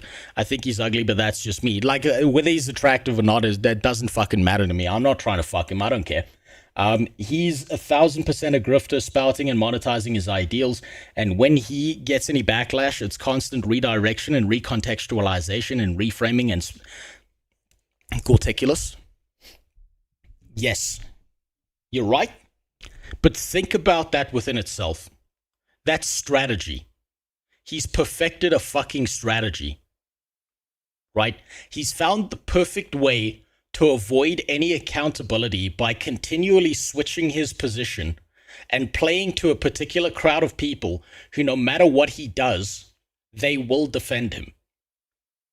There's a level of genius that comes with that. He is spineless. He's got no fucking backbone. The dude lies about everything. He calls everyone who criticizes him a pedophile. But the way he's done it, and the audience he's managed to garner off of that, there's got to be some level of genius there. The fact that he's managed to do that and stay where he is impressive. It's people talking about how they think the game looks lame, how it barely has any gameplay, how it's not for them, and how it doesn't deserve its score, and they don't want games like it to... It's not strategy, that's just being a woman, that's our skill set. I'm going to disagree with you on that one, Alarazzle. And I'm going to disagree with you on that one. Not because I haven't seen women do that, but because I've never seen a woman do that to the degree of effectiveness that he has. Right? I think, honestly, women should get their tips and tricks on how to manipulate people from him. Because he's the master of that shit. Shape the future. That's the actual argument. It's a conversation that a lot of people are having right now, but I don't think that it's one that the media wants to engage with. So instead, they're trying to gaslight everybody instead of just talking about review scores and what they mean to players and the industry.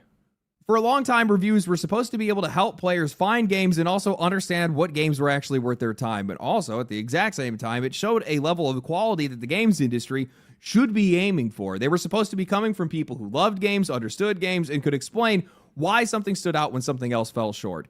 They were a way of being able to measure a game against the medium itself. But lately, I feel like that... So retarded he seems smart. Maybe actually, Jimmy. You might be onto something there. Maybe it's horseshoe theory. Maybe he's such a dumbass and he's so unself-aware that he seems like a genius to me, because I can't in my head figure out how someone would do that naturally. It seems strategic to me. Maybe he is just a dumbass, and I'm just overthinking it, because I'm like, how the fuck has he strategized his way around all these fucking problems that he causes? You know, abusing dogs, being a piece of shit, saying things like how he wants to fuck kids. It's because everything he says is projected. Like, maybe, fuck, you might be right. Damn it. Fuck, I now got to think about something. So retard maxing is the way to go. It might just be, actually. Hands down, it might just fucking be. I've thought about this, right? So I've seen this in business. Do you know how many people own companies and businesses and they're just fucking retards? And the thing is, they get away with it because they're too stupid to see what the next problem is. So they're not thinking 5 steps ahead into the future. They're just focusing on the problem that's dead in front of them and trying to solve that. And they've got like a degree of confidence that I can't even imagine having in my entire life. I'm sorry, but a lot of dumbasses have more confidence than anyone I've seen who ever doubts themselves. That understanding and that use is almost completely gone. I feel like every single month we have another game that comes out where the critics are celebrating one thing while the players are looking at it like everybody has lost their mind, or in some cases it ends up being vice versa. And now Can anyone explain to me why the frame rate on this game is so low? Is that like a stylistic choice, or were they not able to make it higher? Were they trying to do the Spider-Verse thing? I realize, like, sure, some people are going to write that off as tribalism or groupthink, or style. Players Okay. just being mad that somebody else has a different opinion. But I think that completely ignores why reviews mattered in the first place, because players know that review scores are not just random personal feelings. They've never been treated that way. They've always been treated with a level of authority. They affect sales, they affect perception, awards conversations, marketing, storefront visibility, reputations, the games that get remembered, how games get made, hell, even in some cases, they also affect people's bonuses. So I'm just going to be honest, though. I'm going to be honest. I think this is my hot take right now. I think that a game like this is going to, if games like this keep being made, it's going to lead to an increase in mixed race couples. Because these white girls got no ass on them.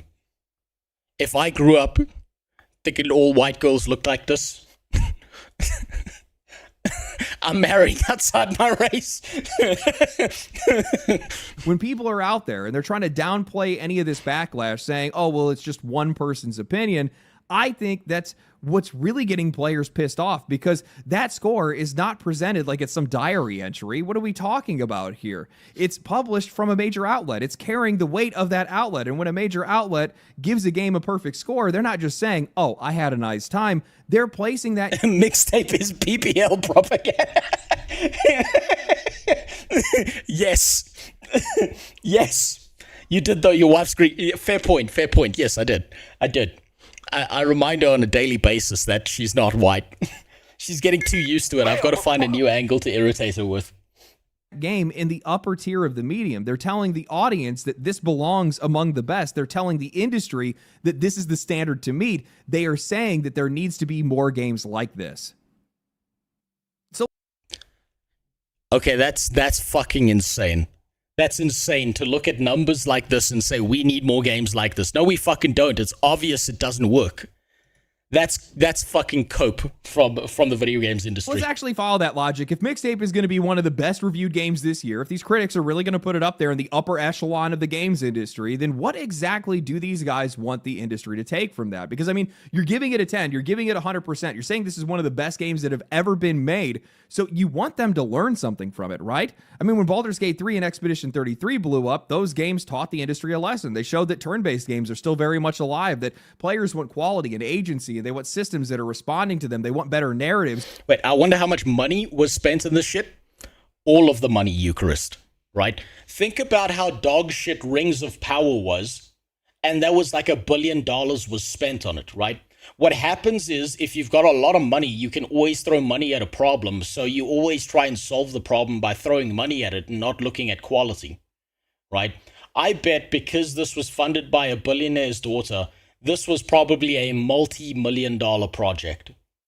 I bet to manipulate people into doing what they wanted and to make this game, I bet that they paid out the fucking ass for this shit.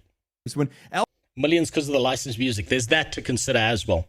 Elden Ring did the exact same thing. There were a ton of lessons there too. You had scale and exploration, environmental storytelling, execution, a world that was trusting players to kind of figure things out on their own. But with MIXTAPE, what do you guys want the games industry to learn from it? Make more millennial nostalgia slop, throw in some MTV-esque music video transitions of people floating through hallways, maybe load the thing full of licensed music. How about don't even bother making a video game, just make an interactive movie where you just press the forward button? Oh, I know. I disagree. I think we need more video games like this. I think burn it all down and start again. I think we need more games like that faster. Yeah, I agree with you. Naz, I agree with you. I think we need more like this. I think it would be a great idea to have more video games like this so that the industry burns itself to the ground, so that AAA goes the fuck away and has to rebuild itself from scratch. I think the entire industry is compromised. And it's not gotten bad enough yet that they've learned their fucking lesson. Make games that critics like. Because, of course, that worked out great for Marathon. When's Final Fantasy XIV? A little bit later. I'm going to watch the documentary on that first. Dragon Age: The Veilguard, Avowed, The Outer Worlds 2, and a long list of other games that got praised, protected, defended by the media, and then came out and went absolutely nowhere with the actual audience. This is the problem. This is what people are really complaining about right now. This is why they're going after games like MIXTAPE, because they are trying to save these games and these studios from making mistakes, because these critics are no longer representing the audience. And if this industry is going to continue to follow their taste, their scores, and their idea of what games should become, well, it's only going to lead these guys to failure. I think that right now, we are at a very real turning point in the gaming community. I don't think we are. I don't think this is a turning point. I think that's an over-exaggeration. This is just more of the same. And it's crossing over everything. I think it's journalism, reviews, players, content creators, hell, even just the way that people are talking about games. You have one side of the conversation that really wants to treat games as high art first, and then you have this other side that still understands that games are a product that people need to buy. And I don't think that those two things have to be enemies. I think that games can be art. Obviously, they can be, but a lot of this conversation is being driven by pretentious writers who have fell into the games industry because they couldn't find their way into film, music, or politics. And now they're pretentious writers who couldn't find their way into film, music, or politics. You know, I think they're right. I think he's right about this. I think what's happened, I think this is a partitioning problem. If I look at this from a purely practical standpoint, I think this is a partitioning problem. It's the fact that the guy who's making the video game isn't also the guy who's writing the video game.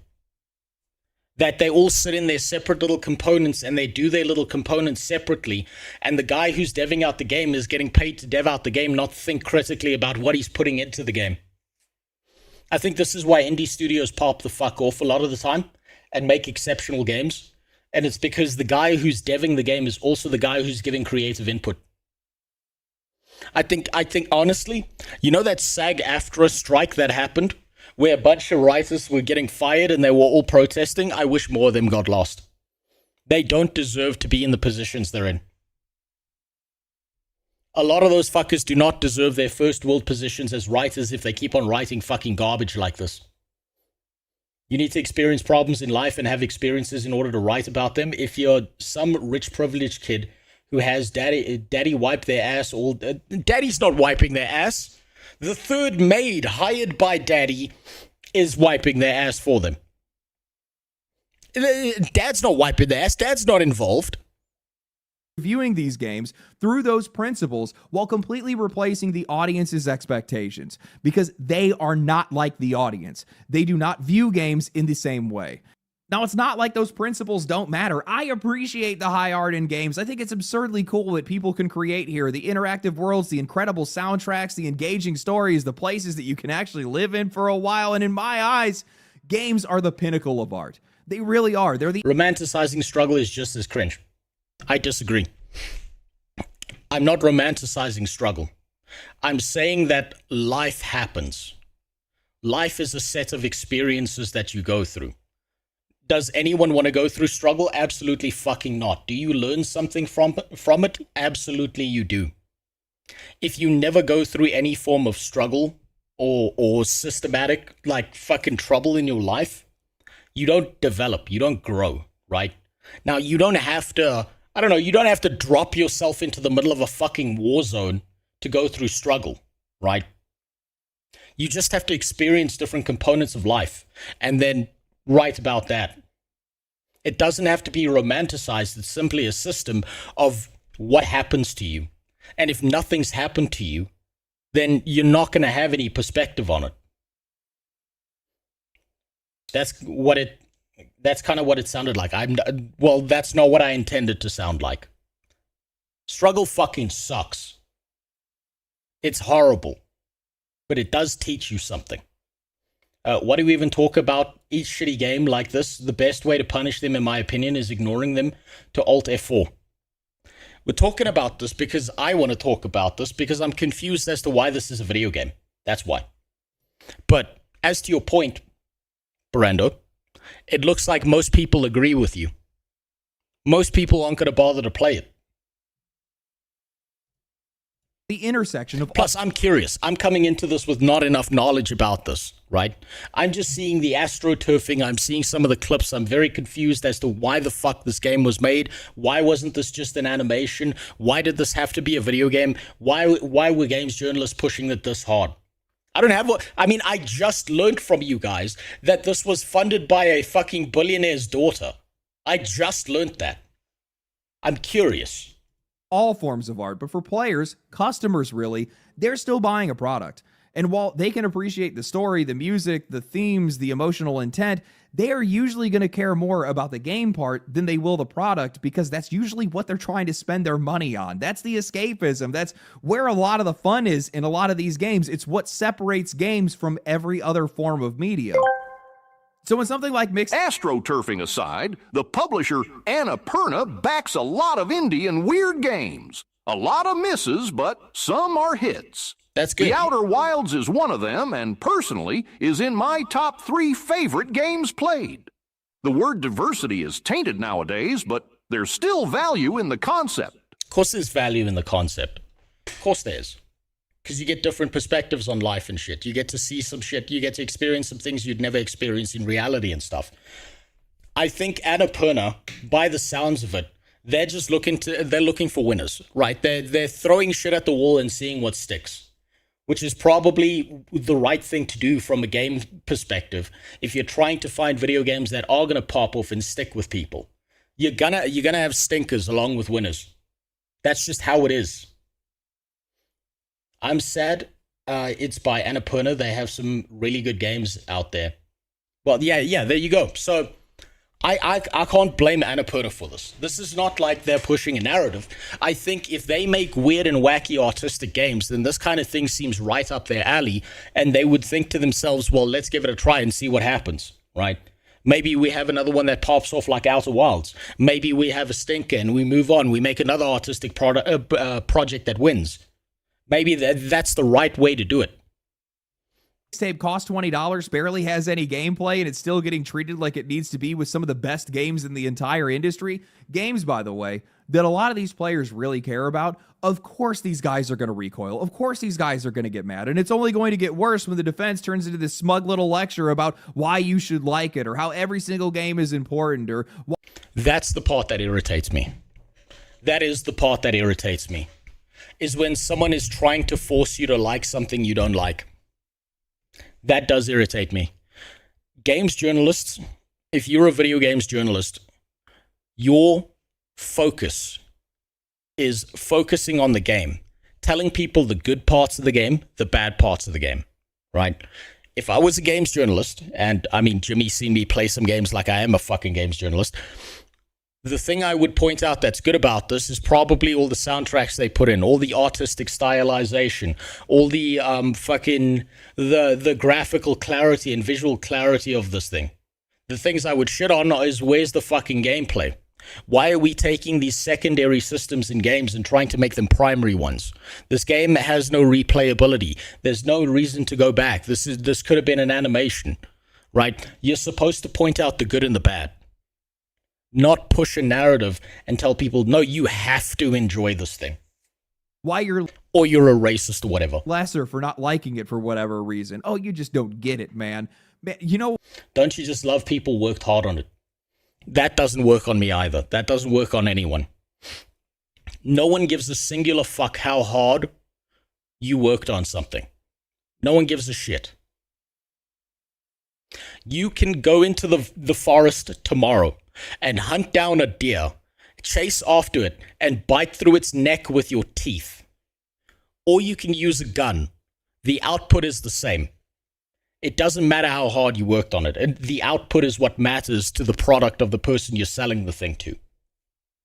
What? When these experiences are about as deep as a puddle, no wonder these people end up liking a game like this. It's just a reflection of themselves in this case. I've also seen a lot of... I don't think so. I disagree with him on this. I think it's because they don't want to be on the bad side of a billionaire's daughter. People that have been talking about how, oh, the usual weirdos are mad about this, or I hate that every single game is a culture war right now, and I hate this dismissive language, this trying to play it safe, this trying to essentially turn everything into a fucking hug box because everybody wants everyone to agree with everything or just leave everybody alone if they don't like something. And honestly, you know what? I do think that there is a culture war that's happening in games right now.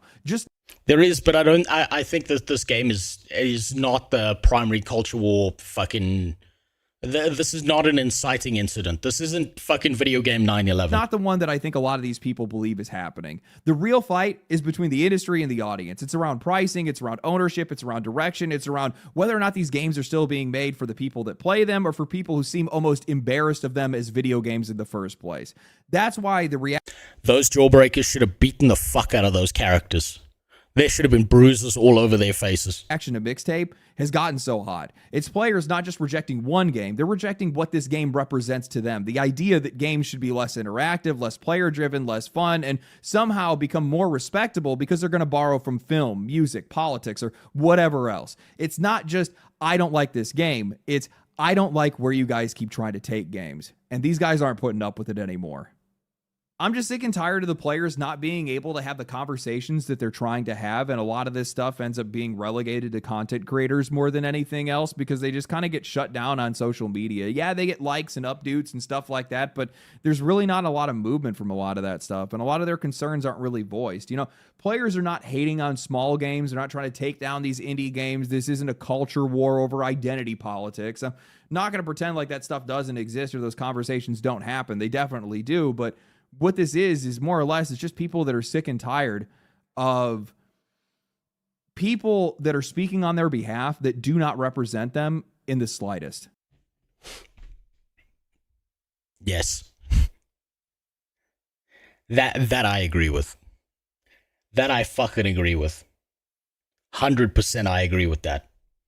I would be interested to see your opinion on the game Blippo Plus. I don't even know what the fuck that is. I'd have to look it up. I 100% agree with that. The worst offenders I've seen of this in existence are, generally speaking, white women from very liberal components of first world countries where they feel like they've never seen, they've seen a black person once in their life, but they somehow think that they can speak for black people. I've seen a lot of that. In fact, one of those people exists within my fucking family. And it's the most annoying shit ever. Right? And I pissed this person off. I pissed this person the fuck off because they started talking about like all these fucking struggles and all these poor people and these poor like they acted like black people are fucking stupid, right? Like they're dumb. And you know what the best part was? I made her have a panic attack because there was a black guy who was employed to do her garden.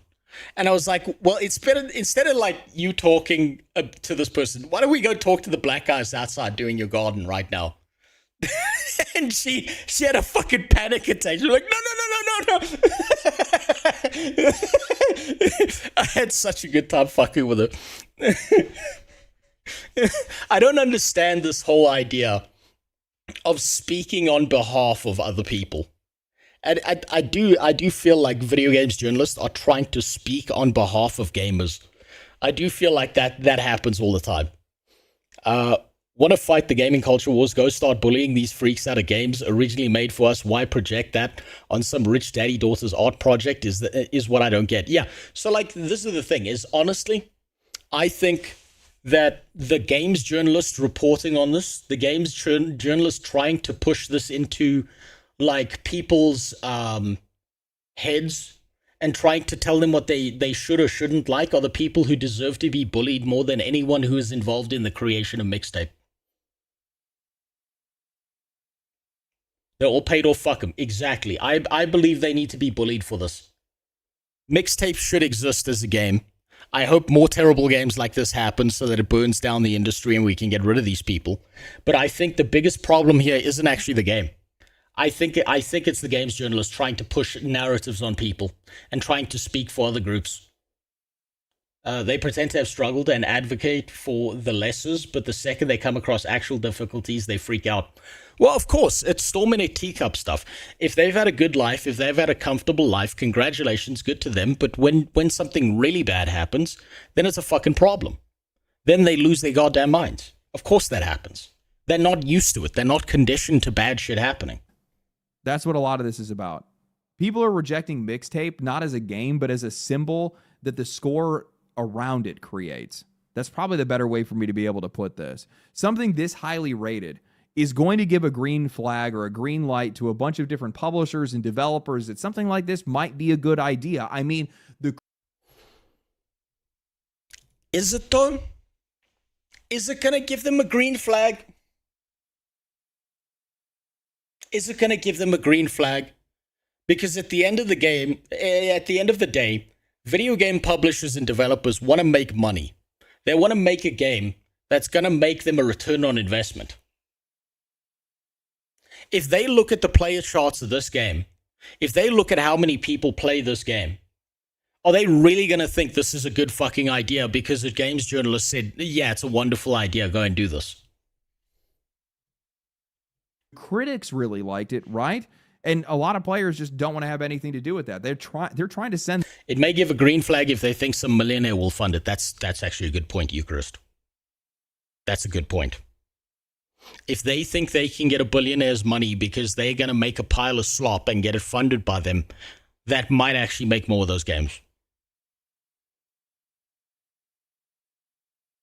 Those poor gamers are too socially awkward to speak for themselves. Thank God we have games journalists that do that for them. Yeah, thank God. I mean, it's not like, you know, the autistic spurgouts in McDonald's are happening because of gamers. No, it's not like they're fucking the most vocal group by themselves. No, they need the games journalists to speak for them. Thing is, I love Blippo Plus, but dislike MIXTAPE, and despite there being no... You know what? I'm going to look this up now. Now I need to know, what the fuck is Blippo Plus?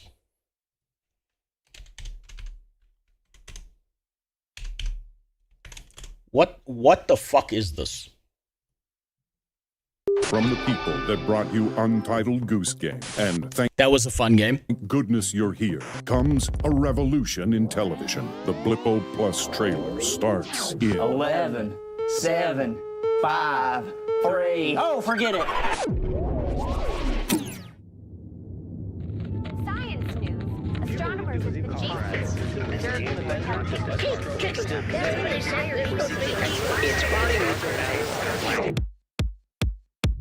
No need to get bent when she's got this. Hi, aliens. What the fuck am I looking at? Over my dead body.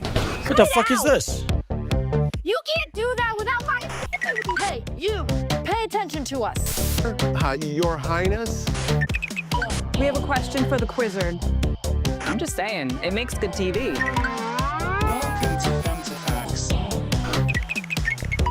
Slight chance of soul showers later on, but we need the rain. This felt more 90s than mixtape. Immediately, this feels more 90s than mixtape. Created by a confused culture of manic entertainment.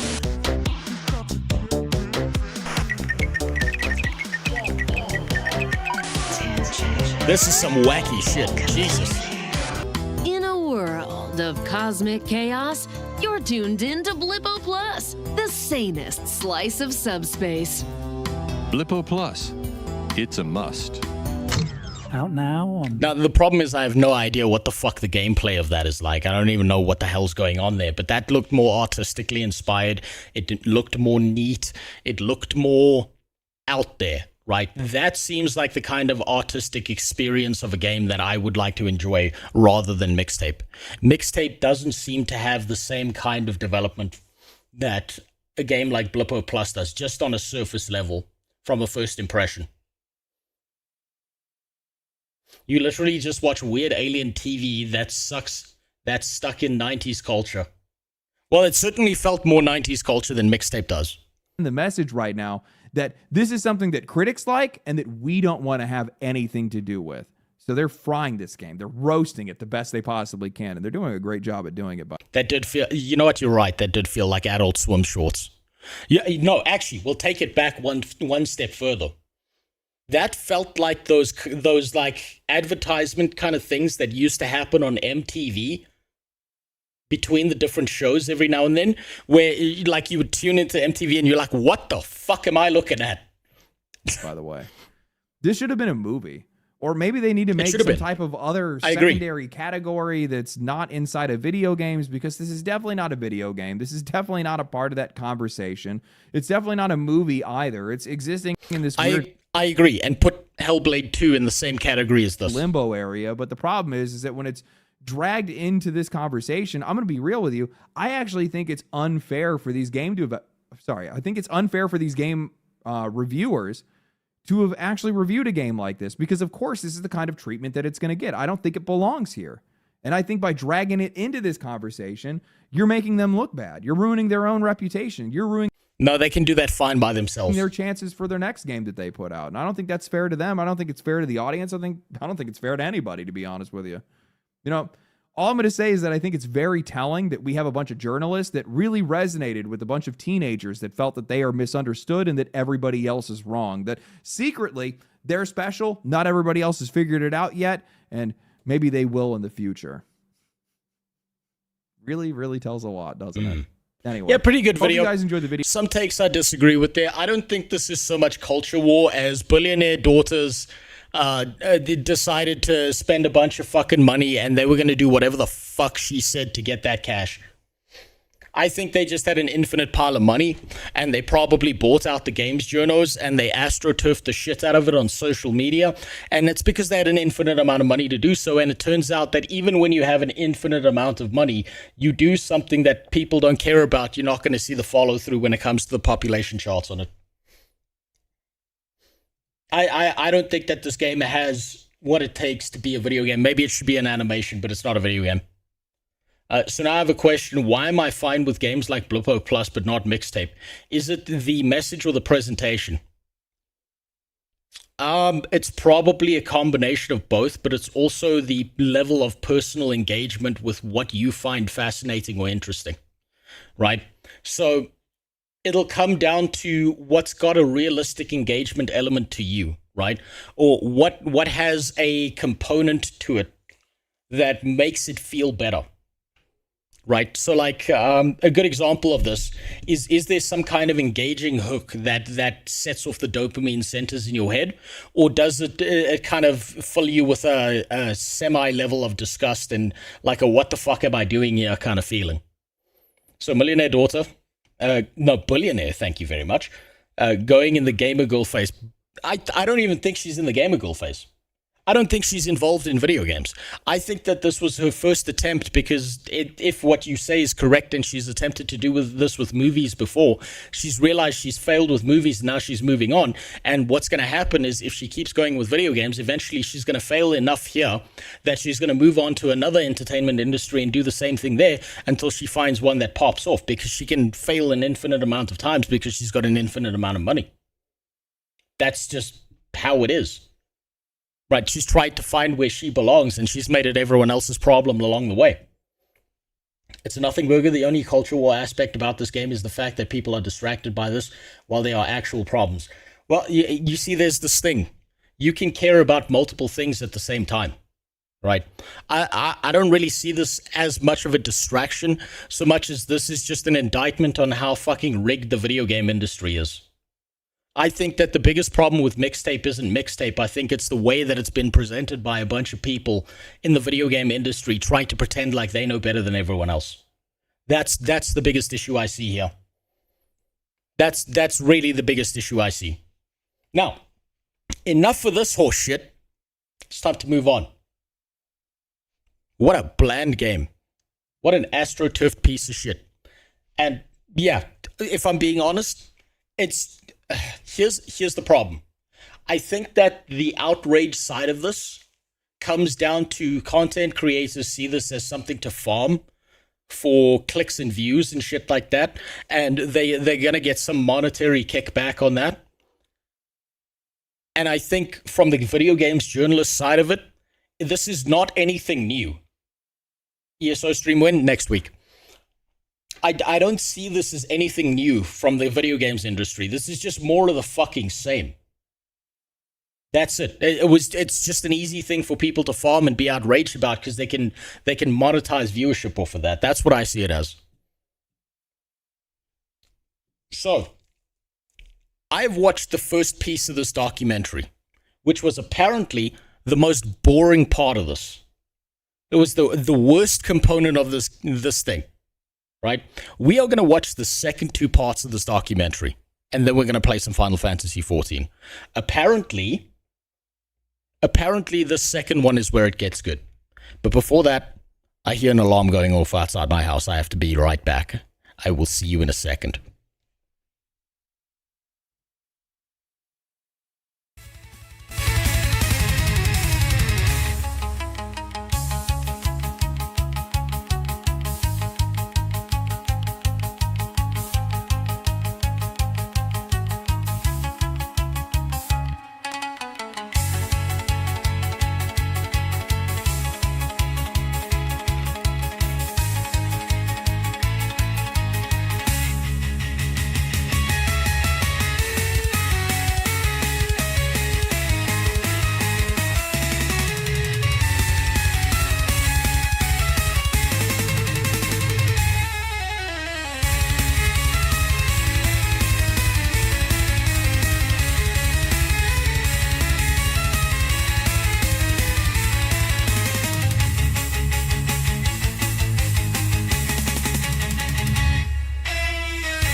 There we go. That's better. What? It was nothing. I don't have to worry about it. It's not my problem what's happening out there. Don't play ESO. It is lame, outdated, and has the worst ratings in any MMO. Well, I'd like to find that out firsthand. So far, first impressions, I've been having a decent time in it. It's got its problems, but I've been having a decent time in ESO. So did Long Dick use his gun? No. No, I don't know what that was. But there's no one out on the streets, so it's not my problem. Tried BDO. I have plans for BDO later. There's a whole thing I want to do with BDO, but that's going to come at a later point in time because I'm still trying to set up integrations, channel points, a whole bunch of shit, particularly for the YouTube stream because it's just not native to the platform, so I'm still battling with that shit. Right, let's see what actually happened. So, quick recap. On the very first documentary video of this that I watched. Play Child Porn 2077. No, thank you. No, Cyberpunk, I've already played it like multiple times. I've burnt myself out on it. I've done so many runs in Cyberpunk, I've burnt myself out on that. So, quick rundown of what happened in the first documentary episode. We saw a bald white guy called Koji Fox, who everyone's in love with for some reason. We saw that Final Fantasy collapsed, and then they had to rebuild it from scratch, and that the Japanese are still apologizing about it to this day. That's what I learned from that first documentary. Apparently, this is where it gets good. I'm hoping that's true. Oh, this again. Yeah, no, we'll pass that.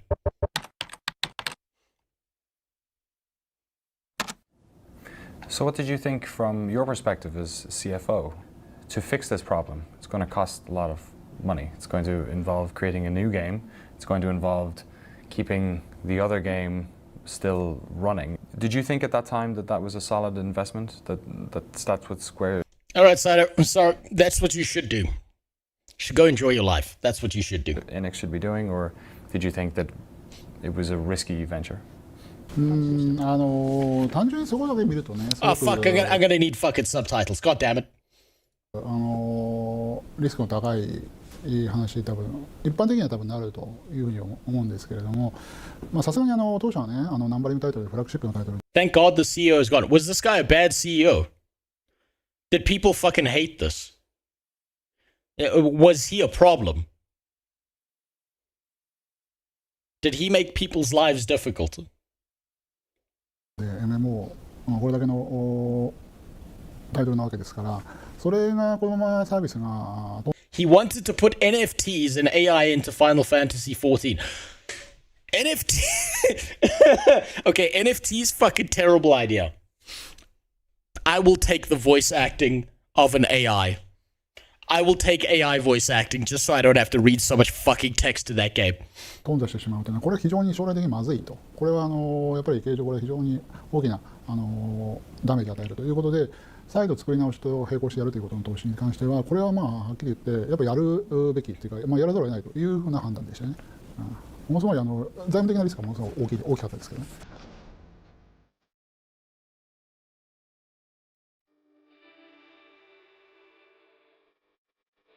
All right, here we go. Rewriting history.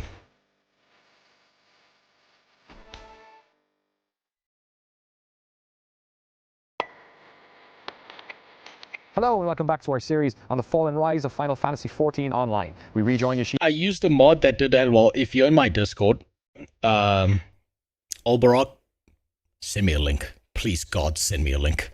San and the team at Square Enix at the start of a long adventure, and with players leaving en masse and the clock ticking, it was time for them to formulate a plan. But how exactly do you rebuild an MMO while people are still playing it? Yoshida-san set his eyes on a 2013 launch date for the new version of 14 as he wanted to have the game out for fans within the PlayStation 3's lifecycle. But to do this while still patching 1.0, he would have to create an entirely new MMO in less than half the time of most conservative estimates. So before we get into specifics of what exactly was changed, I wanted to know how These fucking maps give me PTSD. He did it. So for a moment, we step away from game design and dive into a critically important aspect of video games development that we rarely talk about: project management. Designing an MMO I just imagine the timeline for something like this is at least 5 years for anything. And you're being asked to do it in less than half of that probably. When you're designing games, when we talk to people, so much of it is iterative, that you create something and then you refine it and you brush it and then you look at it again. But you didn't have that luxury. You had to make sure that the version of A Realm Reborn that was coming out at that date was the final package. So did that change the way that you had to set up the team and the way your workflow kind of went? MMORPG の開発に5年が普通だっていうのはもうちょっと強く言っといてください。まずその It should take 5 years to make an MMO. Someone inform Amazon that they took 5 years too long to make a game that they shut down in less than 10. Someone go inform the New World team of what an MMO development cycle should look like, please. スケジュールトラブルを起こさないためのそのマネジメントの工夫としては、なんだろうな、言い方がちょっと難しいんですけど、まあものすごく腕のいい、特に100 Right, where's the League MMO? It's never coming. I think, look, this is personal conspiracy. This is pure tinfoil hat theory. I don't think there's ever actually going to be a League MMO. I don't think the Riot MMORPG is ever coming out. I think that League of Legends and Riot basically looked at the MMO space, saw what was going on, saw it falling off a fucking cliff, and I think they've changed their minds about it because they've been dead fucking quiet about it for a while. 100人に1人ぐらいしかいないようなプログラマーがたくさんやっぱりいるわけではないので、かつものすごい短い期間で大量のコンテンツやアセットを作らなければいけないので、人がたくさんどうしても並行作業が多くなるとかかってしまう。能力のこの差をある意味高いレベルに合わせるんじゃなくて、低いレベルに合わせるというか、この言い方が難しい。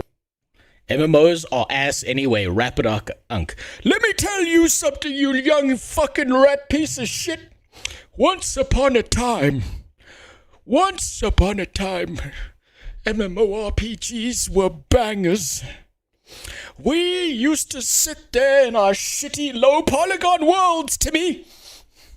And we used to have a goddamn great time grinding out the same mob for 7 fucking hours. We didn't need no tac talks. We didn't need 7 dildos up our ass to find enjoyment and love in life. I wish you could experience it, Timmy. But instead, you'll just have to drop off your penis instead and become a woman. The only enjoyment you young people know now is attention. We didn't get no attention, not even from our fathers. And we were happy with our slop. 難しいな。平均的なところに合わせるっていうそのマネージメントをすることでリスクをなくすっていうことをしました。この後ちょっともうちょっと詳しく話します。で、まあ何をしたかというと、とにかく一つのタスク、例えばドラグーンというそのジョブを作るっていう時に、まあ今言ったドラグーンっていうジョブを作るっていうタイトルってまあ1タスクに見えるけど、そうじゃない。実際には何個のドラグーンにはアクションが必要で、そのアクション一つプログラミングするのに、どれだけかかるか。もちろんそのドラグーンの特定のアクションを作るために仕様書も必要だし、仕様書を作った後は実際 We didn't have TikTok. Blood Ninja is not a name I've heard for a very fucking long time, Yamageddon. Oh my god, that was fucking peak shit. I took off my robe and wizard hat. I love that shit. そのなんだろう、仕様書に例えば2時間かかるなら、それを例えば僕に確認依頼が飛んで僕がチェックするのに例えば15分かかる。そのぐらい一つのタスクに見えるものを徹底的にもう細かく分解させるっていう、ちょっとなんだろうな、究極のそのミニマムな管理方法を引いたので、まあ、スタッフは結構ストレスだっただろうなと思います。で、そのさらにシングルタスクに対して最もこのタスクが自分で早く終わると予測される時間、この時間でこのタスクが完了したら自分を褒めてもいい。逆にこのタスクがこの時間以上。Do you think he rewarded himself with hookers and blow when he talks about finishing a task? He would then reward himself. Do you think it's like he worked his ass off and then on Friday night he just like went and found like the nastiest hooker he could, and he was like, I want you to dress up as is a Final Fantasy character. かかってしまったら給料をもらう資格がないっていうぐらいその最悪のケースっていう。He gives a lollipop a singular lick. You know what? Everything I've heard about Yoshi P, I would actually fucking believe that. I would believe that this guy thinks that a reward for himself is a bowl of rice and getting to listen to one piece of music. そのミニマムで終わる時間とマックスかかってもこれだけだろうっていう時間を両方申告させて、その平均値で基本的にはスケジュールを管理するっていう本当にミニマムマイクロマネジメント、マイクロすぎるぐらいのマイクロマネジメントをしてました。それを最初はウィークでみんなそのやり方に慣れてもらうために毎週1週間でそのマネジメントを回して、で1週間経つと結果が出るので、さらにそこに個人パラメータ、例えば吉田はやたらとミニマムをこう短い時間で申告するけど、結局タスクが終わってみるとマックスに寄りがちだなってなった。Yeah, that's just standard project management. Every single time you build a Gantt chart or every single time you strap people to a time schedule, you have to multiply it by a bare minimum of 150%. It'll always take a bare minimum that much longer than it should take to do something. 場合は 50% で見積もるんじゃなくて、もうその係数をかけて、吉田はマックス側によるからきっと次の週のスプリントはもうちょっとマックス側によるだろうみたいなのをどんどんこうで個人特性までそうやって管理してたので、1日の稼働時間は8時間ではありますけど、まあ、トイレに行ったりっていう時間も必要だし、あと必ずミーティングやその会議室でのミーティングじゃなかったとしてもスタッフと仕様の打ち合わせを絶対にそのデスクトゥデスクでやって。He bought himself a new body pillow. Okay. Every single comment I've seen about Yoshi P makes me believe that if he bought himself a body pillow, it wouldn't even be of like a sexy anime character. It would just be the net code. It would be like just a body pillow with the code printed out on the body pillow. フェイストゥフェイスでやることもあると思うので、1日の稼働は6時間で計算してましたね、その時は。全員6時間、8時間では見ない。で大体慣れてきたらそれをまあ2週間スプリントに変えて、あとは毎朝必ずスタンドアップミーティングをして、それぞれのセクションで自分のタスクが今どうなってるのか、誰かのタスクが遅れてるせいで自分のタスクに取り掛かれないとかいうのは毎朝スタンドアップミーティングをして、ではこのタスクを入れ替えてこっちを先にやってくれ。Like on the screens with the Matrix? No, that's too creative. I'm just talking about just blunt code and probably like C# or something. この人が止まってしまうからっていうのをもう全部毎朝やってましたね。だからスクラムっていうそのマネジメント手法のちょっと変形型ですね。I really feel like with the production quality that NoClip has, they definitely could have hired like an English voice actor to voice over what he said. ただ最後に言っときますけど、この But in the spirit of Final Fantasy, we're being forced to fucking read. マイクロマネジメント普通じゃないのでおすすめしないですよ。まあ、2年弱で MMORPG を作る、逆に言うとスタッフにも2年かからず終わるからこのマネジメントだから今は我慢してって言ってやってもらったものなので、一般的には絶対おすすめしないです。細かすぎます。I mean, anyone can come in and say, "Oh yeah, we're gonna rebuild the game. Follow me." But he came in with, this huge Excel that had all these lists of everything on it. What we're gonna do here, what we're gonna do here. This is when we're gonna do them by, and this is what we're gonna do here. And to see that, I was like, okay, this isn't just a stopgap type of thing where a president's like, okay, crazy here, let's just change the leader and hopefully things will, get better. It was an actual, okay, this guy really wants to do this. He has this plan. Yoshida had them running like a well-oiled machine, so it was time to get to work. First things first, they had to start the rollout of patches for 1.0, but a critical part of the failure of the first game was the poor communications the development team had with their community. So to keep diehard fans on... You know one game that forces you to read but you look upon fondly? Vanilla WoW. Well, guess what, Green Sky Wizard? Back then, I was what was known as a child, right? And children are not very smart. And they are very easily distracted and entertained. Additionally, children have this massive advantage over adults. It's called not having to read technical documents all fucking day. It's called not having to pay taxes. It's called having free time a lot of the time. It's called you don't have to listen to Karen at the fucking office bitch about the fact that her third Tinder date dropped out on her and she's only got 3 mixed race kids that she's got to take care of all fucking day. Video games are too relaxed. And on top of that, reading all the text and the quest text in World of Warcraft Vanilla was hands down the worst part of the game. On board during this protracted period of redevelopment, they had to be a lot more transparent. What we explained to players very first is it was failure. Failure. So we need to restart the game. But we at that timing we didn't announce that. We won't. Also, yes, I agree with Olberok there as well. The biggest problem is that Final Fantasy every now and then throws good voice acting at you, and I've seen like that happen once, and then it just doesn't do it again. That's like here's your birthday cake. You may look at it from a distance. I'm gonna put this in the fridge, and you're never gonna see it again. Go back to eating fucking uncooked spaghetti sticks.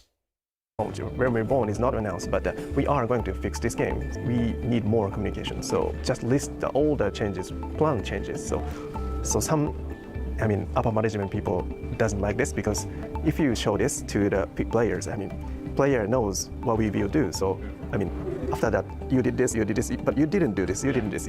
Everyone can check that. So some people doesn't really like that way. But when Yoshida-san and myself are discussing how we deal with the community, but what we need to do is to establish the trust. 確かに、今の14のユーザーベースから見れば当時のユーザーベースはものすごい小さかったと思う、今と比較すれば。ただ、メディアの皆さんからもそのプレイヤーからもそのファイナルファンタジー14はもうダメだ、むしろなんであんなダメなゲーム遊んでるの君たちどうかしてるんじゃないのって言われながらも、いやファイナルファンタジーシリーズだから絶対何とかしてくれるはずだ、いやこれはこれで僕らは楽しんでるからほっといてくれ。その11だって最初の頃はいろいろあったけどきっと良くなるはずって言って、数はもちろん今と比較したらすごく小さいそのコミュニティだったかもしれないけど、誰よりもスクエアエニックスやファイナルファンタジーのことを応援してくれている人たちだったので、この人たちを無視するんだと多分この先もうファイナルファンタジーはダメだろうと思ってたので、むしろ何よりも大切にしなきゃいけない部分だった。Based as fuck. Oh my god. I listened. Fuck. Someone needs to tell Western devs this is how it works. I listened to the negative feedback. It was the most important part. Holy shit.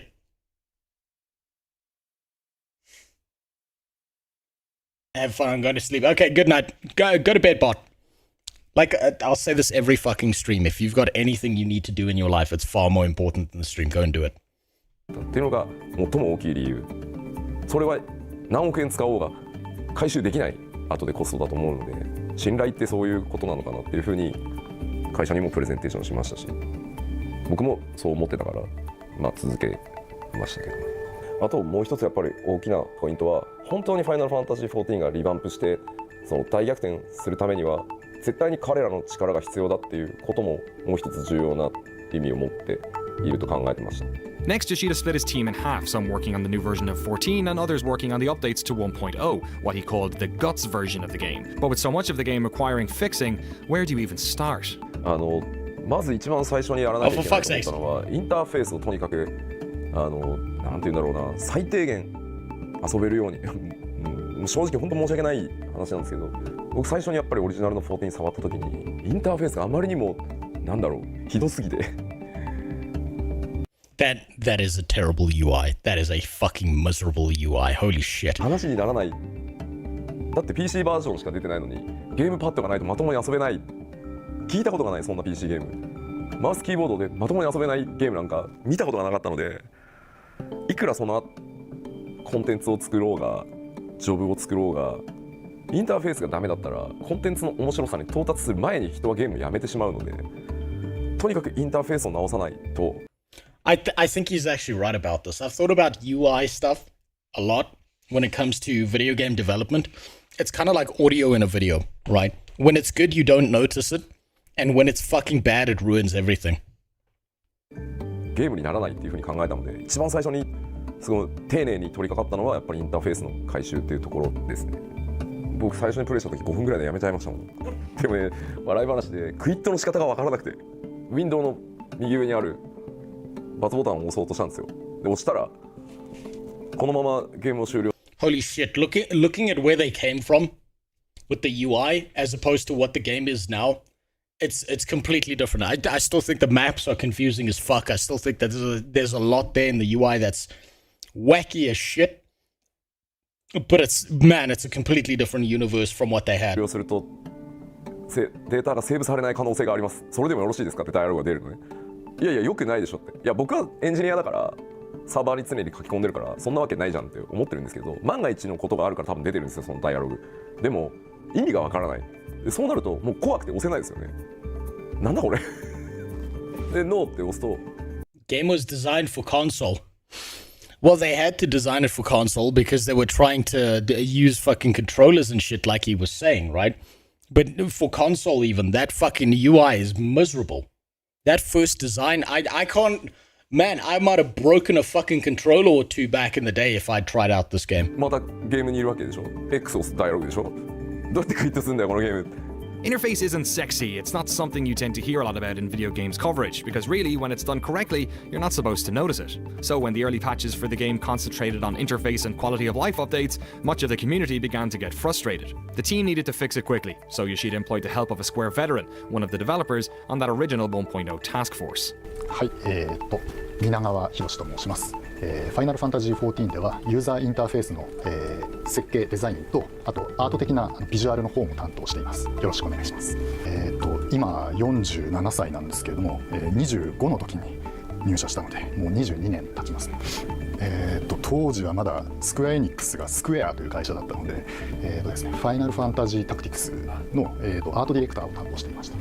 なので普段は少ない情報、なるべく少ない情報やシンプルな表示を心がけているんですけれども、今回はカスタマイズ性というかよりツール的な考え方でいろんなプレイヤーが So he's responsible for this happening in the first place. Is that what I'm hearing? それぞれ自分の好きなカスタマイズができるようにということを普段よりも強く意識してます。まあやはりバトルがテンポのスピーディーなテンポのゲームなの。Nah, he fixed it. So he had to fuck it up first to fix it. Usually people just fuck it up and leave it. What's funny is that modern FF14 has probably one of the most phenomenal setups for controllers I've seen for an RPG game. And I will never know, Frenchie, because I will never play an MMORPG like this with a controller. Mouse and keyboard all the way. カーソルフォーカスを十字キーで動かしながら決定するっていう、そういう操作性ではちょっとゲームにならないだろうというところがあったので。Will I get the Steam controller? No. Not because I don't want it, but because number one, that shit doesn't ship to Africa. Number two, I couldn't get a hold of it if I tried. That shit's way too expensive. かなり最初の頃にクロスホットバーというアクションを選択するインターフェースを考えたんですけれども、ただこのインターフェース自体は割と昔から他のゲームで自分自身作ったりYou know what? Actually, I take that back. I will get a Steam controller. It'll just take me 6 to 8 months because what's going to happen is some retard. It's bound to happen. This is how I've got, like, think about it this way, right? This is my setup. I want to make this clear. So this is my setup right now. Let me just fix this. Everything you see before you here, except maybe like one monitor, all of this that you see before you is shit that I've managed to pull off of Facebook Marketplace. All of it. And what happens is some retard usually fucks things up, has no technical skill or capability. They tend to like fuck up the back connector or the connector that goes in the back of it, and they don't know how to crack open a monitor, reset the connector, and then just use it like it's a normal monitor. Same thing with controllers, same thing with everything I got here, right? So what I end up doing is I end up getting it for dirt fucking cheap because they consider it trash that they're trying to get rid of. I fix it up, and then I use it. It's not that hard. I used to repair PlayStations when I was like 16 for extra cash and shit. It's really not that hard. Most of the stuff you'll find that's dirt fucking cheap is easily repairable. And it's even easier now because there's a bunch of YouTube tutorials teaching you exactly how to fix something. You can get shit for dirt fucking cheap if you look in the right places. 使ったりしていたものだったので、絶対それでいけるだろうなという思いはありました。なので実はそこはあまり苦労していなかったりします。まあ例えば表現方法が変わると必ず僕はこっちの方が良かったっていう話は来るんですね。例えばインベントリーは以前はテキストで表示されていたんですけれども。Yeah, most of the shit marked on eBay marked as broken is often as simple as cleaning out dust. Yes. When I say, unironically, when I say this, when I was a kid, right? So PlayStations were fucking prevalent everywhere. And I had like a thing where I would get other kids to pay me money to fix their PlayStations. Right, because their PlayStations wouldn't work. 99% of the time, all I had to do was break open the case, remove a bunch of fucking dirt, plug it in, and press the on button, and it worked perfectly. It turned out that like most of the systems that people had were just overheating because they never cleaned them. It's just full of fucking pube hair and like dust, and sometimes like someone spilled orange juice or some shit on it, or at least I hope that was orange juice. That sticky stuff was not something I was willing to find out where it came from. But most of the time, broken shit, it's just dirty, it's just old, it's just overheating, and you just need to pull that shit out, and then it works perfectly. It's just everyone's so scared of removing that little sticker that says void the warranty, as if the warranty mattered at all. As if you were gonna go and get your fucking money back. アイコンになると当然なんか似ていてよくわからないとか、なので両方欲しいっていう話は受けて、両方作るのは大変なんだよなっていうそういうところがありました。今でも ARR のリリースから積み残しの仕事リストみたいなのがあるんですけれども、2年以上経って今入るみたいな機能もたまにあったりします。でもう一つはバトルシステムをとにかく。Hold on, I bought 5 PlayStation 2s a couple of years ago, marked as broken, 3 of which had dust that could be blown out without opening it up, and the other 2 was broken lid that just needed to be readjusted. Yes, I'm not kidding. I'm really not kidding about this, right? You can find a bunch of shit that's marked as broken online, and you have like an 80% win rate on that shit that it's not actually broken, and most of the time, the retard who's selling it to you for dirt fucking cheap just didn't know what the hell he was doing. He just really had no clue what the fuck he was doing. And so he assumed it was broken, so he tossed it in his fucking garage, did nothing about it, and you can just pick it up for free, or close to free, and it's just clean it out, and all of a sudden it starts working again. I used to repair TV boxes. Oh my god, the controllers were so dirty sometimes. I would just pick them up and throw them right into the trash and send them a new one. Yeah, but that's because their greasy, cum-filled hands were all over those goddamn controllers. 変更しないとコンテンツが作れない。つまりあまり良くないバトルシステムをベースにして、コンテンツを作ったとしてもコンテンツが面白くならない。だから順番としてはインターフェースを修正しながらバトルシステムを変更してやっとその先にコンテンツを作るっていうのが、I would have done it differently. I would have fixed the gameplay loop first, but I suppose the player interaction was the right way to go, because if the interface is so dog shit, it doesn't matter how good your combat is if you can't engage with it correctly. This guy's a genius for doing it that way. 順番としては僕は真っ当だと思った。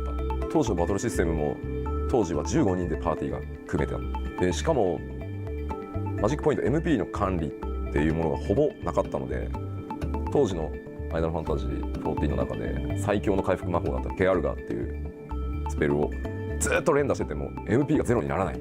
永遠ケアルガーして OK で、他の魔法いらないよね。じゃあとにかく当時は15人で一つのモンスターを殴りまくって回復しまくってっていうすごい大雑把なゲームだったので、これを戦略的なバトルシステム計算式に変えていかないとコンテンツが面白くならない。だから UI を直しながらバトルシステムを変更して、でそれらの準備をしながら最も重要だと思ってたのはファイナルファンタジーエレメントっていうものをとにかく入れていくことっていうのが次のというか最も大きな課題だっていうふうに思ってました。なぜなら当時ジョブもなかった、ナイトもいない、ブラックメイジもいない、ホワイトメイジもいない。これはファイナルファンタジーなのか、チョコボに乗れるわけでもないし、イフリートは出てきてるけど戦えないし、一体何なんだこのゲーム。だから僕らがコンテンツとして入れていかなきゃいけなかったのはやっぱりイフリートやそのガル。So you couldn't even ride the orange chickens in the original version. How did they... Honestly, how in initial development did they fuck that up? Isn't like one of the biggest components of all Final Fantasy games the goddamn orange chickens? How the fuck do they leave out one of the biggest components of their game and no one went, yo, maybe these things should be more than just a set piece? How did no one warn them about that? Blame FF11. Could you not ride them in FF11? I know nothing about the Final Fantasy universe. Final Fantasy 11 didn't have mounts, but you could rent a... Okay. So they had the system, they just used a very, very shitty version of the system instead of actually just putting it in properly. Jesus Christ. いわゆる召喚獣って一般的に呼ばれているものとのボスバトルを入れていかなきゃいけないと思ったし、チョコボに乗れないなんて MMO なのに話にならないからチョコボにちゃんと乗れるようにしなきゃいけないし、何よりジョブがないのも FF じゃない。少なくとも僕は FF だと思わないので、だったらジョブをちゃんと入れていこうっていうところが、でもそれもやっぱりさっき言ったようにインターフェースとバトルシステムが治ってなければいいものにはならないので、まあだから回収をやりながらきちんと仕様を作ってそれを一つずつクリアしていくっていうのを。A lot of Final Fantasy XIV 1.0 OG design philosophy was based on FF11. I'm starting to get the inkling that they didn't actually build a Final Fantasy XIV. I'm starting to get the idea that they'd repackaged Final Fantasy XI and added multiplayer. That's what I'm getting out of this. It seems like they tried to take a shortcut and fuck themselves up doing so. 中盤以降は続けて、そこからやっぱりグッドゲームの評判はやっぱり Q14 も良くなっていって。FF11 was already an MMO. Okay, so they repackaged FF11 as FF14 and sold it to people. That's what I'm getting out of this. FF11 is basically Japanese RuneScape unironically and still had good player base to this day. So they repackaged it and made it worse.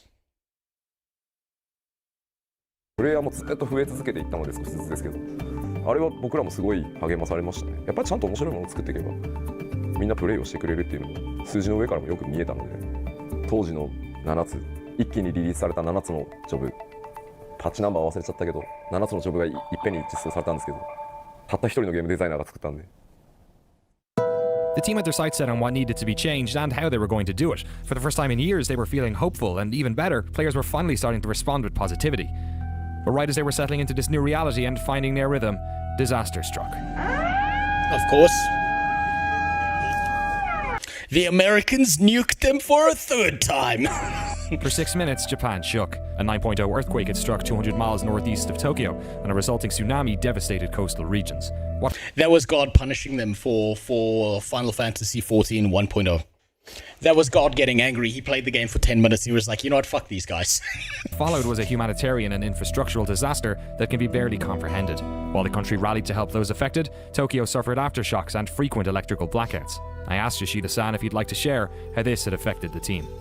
まあ東京もそうは言ってもすごい揺れたので、やっぱりまあ当日はね、会社に泊まった方が安全だって言って帰らないでずっとニュースを見てるっていう人たちもいたし、やっぱり東北に家族とかね親戚とかいるスタッフも当然いたので、まあもう正直言うともう開発どころではなかったのは確かにそうですね。で開発なんか優先すべきじゃないと思うので、やっぱりみんな開発者の前に人なので、まあ日本中電力が足りなくなっていたので。And it looks like South Africa, except, you know, less water here. まあ本当に些細なのかもしれないけど、サーバーを全部落とそう。まあ少しでも。Imagine if something of that magnitude happened to SA. We've got a different natural disaster that occurs here, Eucharist. I don't think that something like this happening to my country would really do that much damage, and I know that because every now and then we have like a flood or a freak wave that happens or some shit, and there's not really anything to knock down, so it's kind of like people just swim away and they're like, okay, well, we'll come back later and just rebuild some shit. でも協力できることがあればっていうことでプレイヤーの皆さんにも申し訳ないんですけど、サーバーを一定期間止めますっていう話をして、そんな時期でしたね。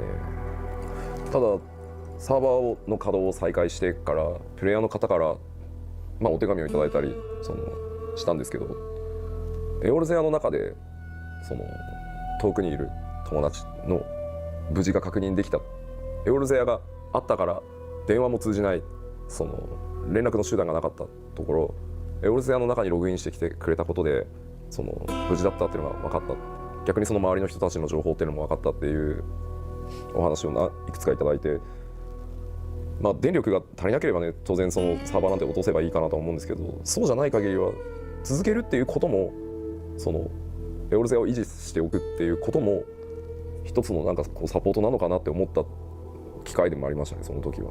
だから続けてくれてありがとうって言われたんですよ、そのファイナルファンタジー14を。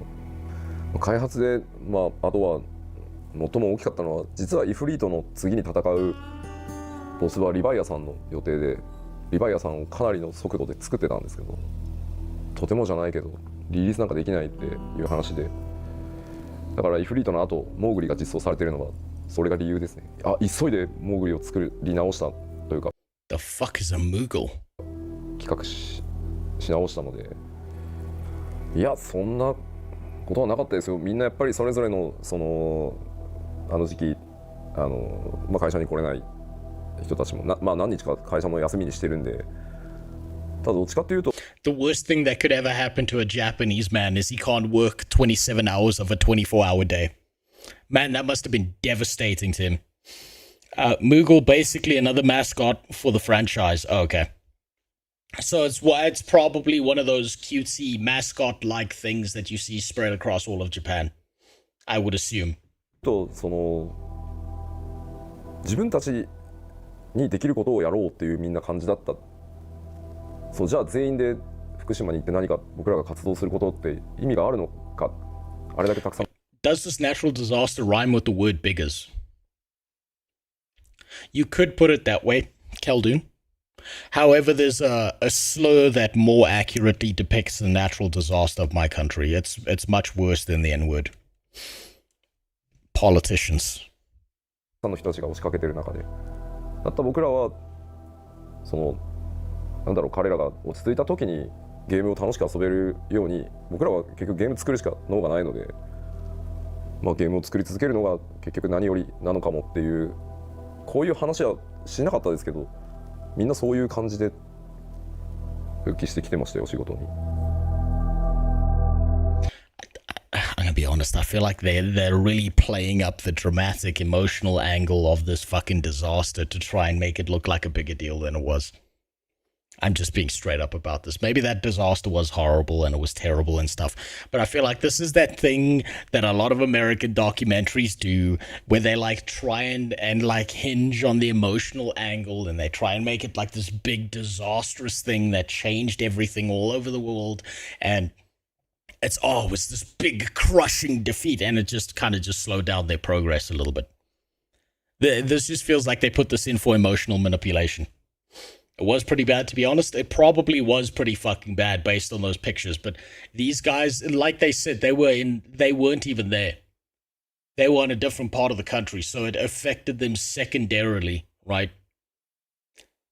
But I do feel like that this documentary component here, they're really playing up the disaster here. Unimaginable disaster that happened hundreds of miles away. It's one of the worst ones Japan has been affected by. I don't know about that. I think the worst ones that Japan has probably been affected by was the 2 rice cookers that got dropped on them. I don't know if that categorizes as the same. Maybe it was a horrible natural disaster and shit like that. But it's not like their game studio was on the shore of where this shit went down and stuff. I do feel like this is like an Americanese kind of thing here, where it was a disaster, it did slow development, it did fuck things up, but they're trying to put like an emotional spin on it to try and overemphasize how fundamental this was to the game's development. It's not like these guys were on the front line of the fucking Russia-Ukraine war being shot at while they were fucking coding out Final Fantasy XIV. Wouldn't Fukushima be worse? Wait, wasn't Fukushima the one that got hit by the tsunami and then that like a week later was working?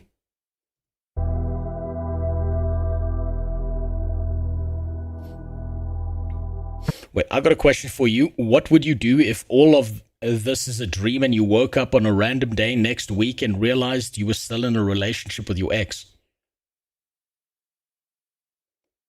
Jimmy?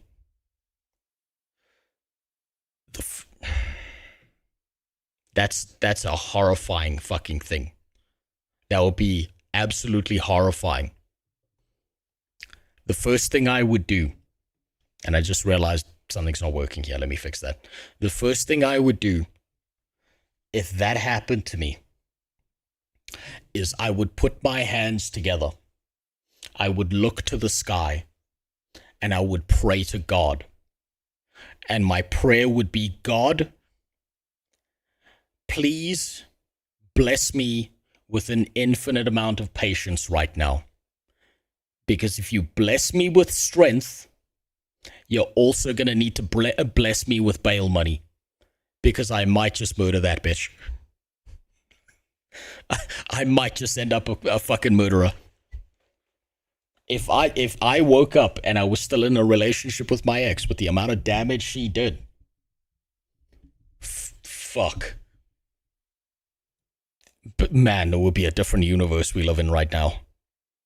I would be in jail. I would be in jail with how much shit she caused and how many dudes she fucked behind my back because Jesus Christ.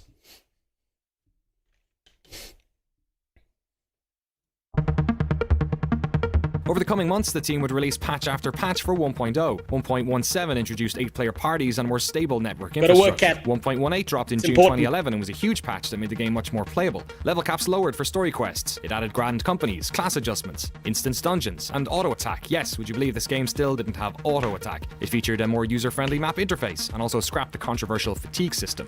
And so we need to take this concept that Yoshi-san has created, make it fit with the current world, write stories around it, make the transition seem seamless, and then in the new world, make it so that there's still some connection with that old world that will be understood by those core players, but won't alienate new players. It won't be something like, oh, you didn't play that old, the stuff in 1.0, so you're going to be completely lost, because we don't want to do that either. We want to get new players to come that didn't play the original one, and we don't want to have them have to play the original to understand this one. And so trying to work the story that way was, it was challenging, but it was a lot of fun. We got to try a lot of things. We had a lot of freedom, then especially on the 1.x stuff, because in a sense, it would only be released, seen for a few months, and then it would be gone forever. And so, on one hand, that's really exciting because we can do whatever we want. We can create these crazy stories, have these crazy characters, all these crazy.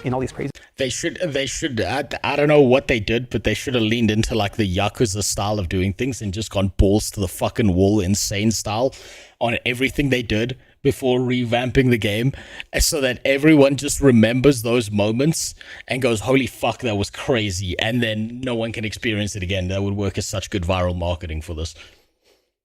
Crazy situations and go, balls to the wall. But on the other hand, we're working day and night on something that only a few thousand people are going to see and will be gone in 6 months. I really think, I look back at it now, I think we did a lot of our best work during that one point. And it's sad that no one is ever going to see that. Maybe, there's some videos up on YouTube where people can still go back and check them out. But a lot of, some of the best stories, some of the most crazy stuff went on during that 1.x period because it was pretty much no holds barred. Anything can happen. We had like crazy cults and you had like, people from the Garlean Empire. There was like propaganda, giant dragons and machines. And it was just, anything goes in type of situation there, and it was just really a lot of fun. 1.19 signified the 1-year anniversary. Players finally got personal chocolate. Those quests got really absurd and weird because they knew it was only going to get wiped. That's the right way to do things. Just thinking about it, that's the right way to do things, right? Because they could use the currently existing game as a testing ground for what might work when they put the game back up.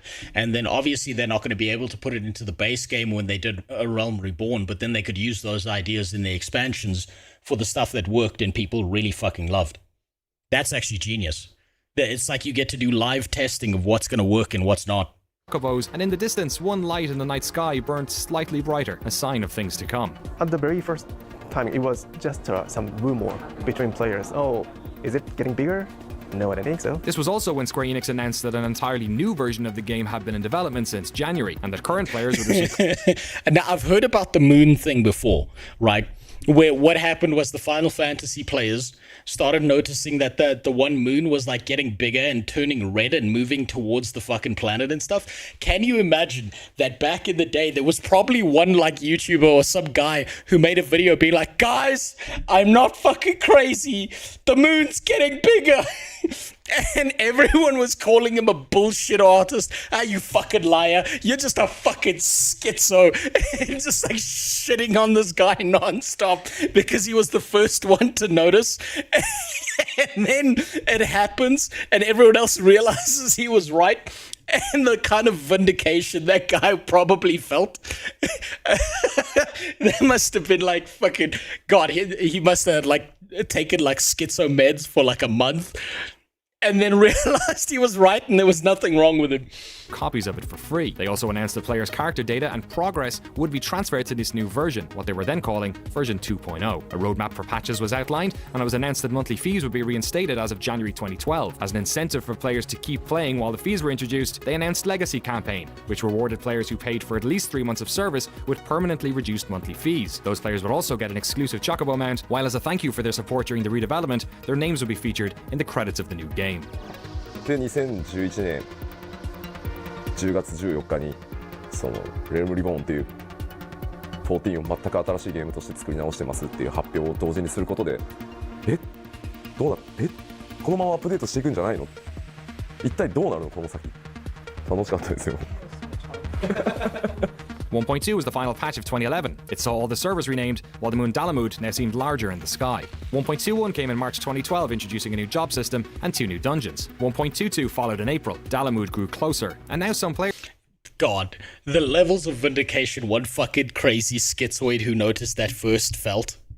Watching that must have been insane.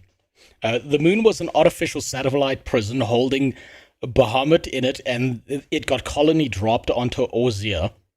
You can see some of the damage of it in game. Well, I haven't seen any of the fucking damage of it. I'm sorry, if you drop a moon on a fucking planet, usually the planet's gone. What's crazy is that they expand more on the whole moon lore in additional content in Shadowbringers. Well, that's what you're supposed to do if you're developing a game people are supposed to play. You've got to have that lore to back up an MMO. That's one of the most fundamental components of it. You know, if AOC would do the same, it probably could actually be revived. I don't know about that, Barando. Because the real question becomes, could Alexandria Ocasio-Cortez truly revive her political career by showing her ass at a progressively gradual rate that gets closer to the camera?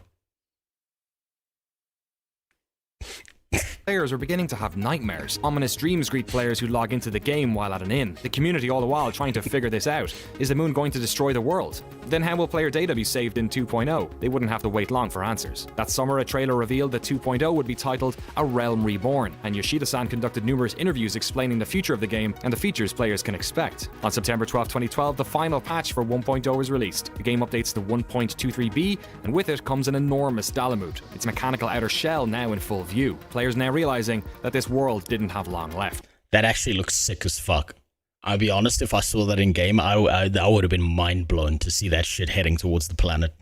On November 1st, 2012, a final in-game battle began. Square Enix made entry free for the final week of the game, while a haunting song can be heard playing on the wind across the entire realm. While the server struggled to deal with the load, players got together with their friends one last time, as the development team in Japan spammed enemies outside capital cities. One group of players outside of Golda has become legendary, attempting to protect the city with what we now call the Great Gobu Wall. See, it's community shit like that builds an MMO into legend, right? You can give someone the perfect game, and if look at that, you can give someone the perfect game, and if no one does shit within the game that's fascinating or interesting or community driven, no one gives a fuck. It's stuff like this that makes people remember a game. Called the Great Gobu Wall. Right before Dalmud, that was like 20 players. So what you're telling me is the entire Final Fantasy XIV 1.0 community got together. That's even more impressive. elsewhere. We had to do some chaotic situation to the existing world. So what we decided I still hate how they removed the spawn. leg animations on the Archer, but kept the upper torso animations. Before the nuking, the animation was fluid. Unfortunately, it made your character skate around, which is why they removed it. You see, now that's too deep down the technical rabbit hole for me to understand at this point, Adax. That's way too deep down the rabbit hole. I might get that at some point, but it's sure as fuck not today. The strong enemies at the near the main cities. Even when You think Japan's obsession with looming threats in the sky not being very uncommon in their video games, be it Final Fantasy XIV Majora's Mask, has something to do with their history relating to America? Potentially. It might also be why so many Japanese people tend to avoid the use of microwaves. Pop the very strong, Manticore or the mobile or the giant monsters, players kill instantly. Right. Yeah, instantly. Yeah, just snap. So, oh Jesus. So Do you know the story of Siege of the Sleeper in EverQuest? It sounds vaguely familiar, but yeah, I don't know it well enough. Killed my monster again. So what we can do is just keep spawning lots of monsters, and then in very late night when I was keep spawning the monsters. The one programmer I've never talked to him before, but just coming down to my desk and then just give me a bit of paper with some numbers. Which numbers I can understand. This is the number of the certain monster. Okay. I can type in so that I can spawn a very new, stronger monster. Right. So, oh, thank you very much. It's a program. So that was a very fun moment. You were like playing God. At first, I felt like God. Hey, players, can you beat my monsters? But no. I was very weak God. They were God. Yeah, they were God. So it was then. That's a man who's absorbed in the fantasy of what he's doing. That's exactly the kind of person who needs to keep on making video games and art. Is someone who was absorbed in the majesty of seeing what other people did with this shit. It kind of brings a little tear to my crusty old fucking eyes. Man, we need more people like that. We really need more people like that in video games. Holy shit. Sunday, November 11th, 2012, just over a year after Final Fantasy XIV was originally launched, with Dalamud hanging in the sky, that the servers were finally turned off. And as they did, a trailer dropped, showing players what was to become. But did someone scream Hiroshima when this was happening? That's the most important thing. Of their old home.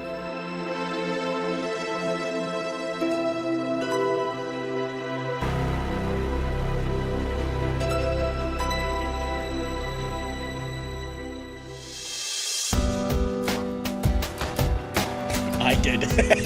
Well, it's I wonder if the original Final Fantasy had any Johnny Somalis running around. Simple. You had something that not a lot of people liked, and everyone wanted to forget about it.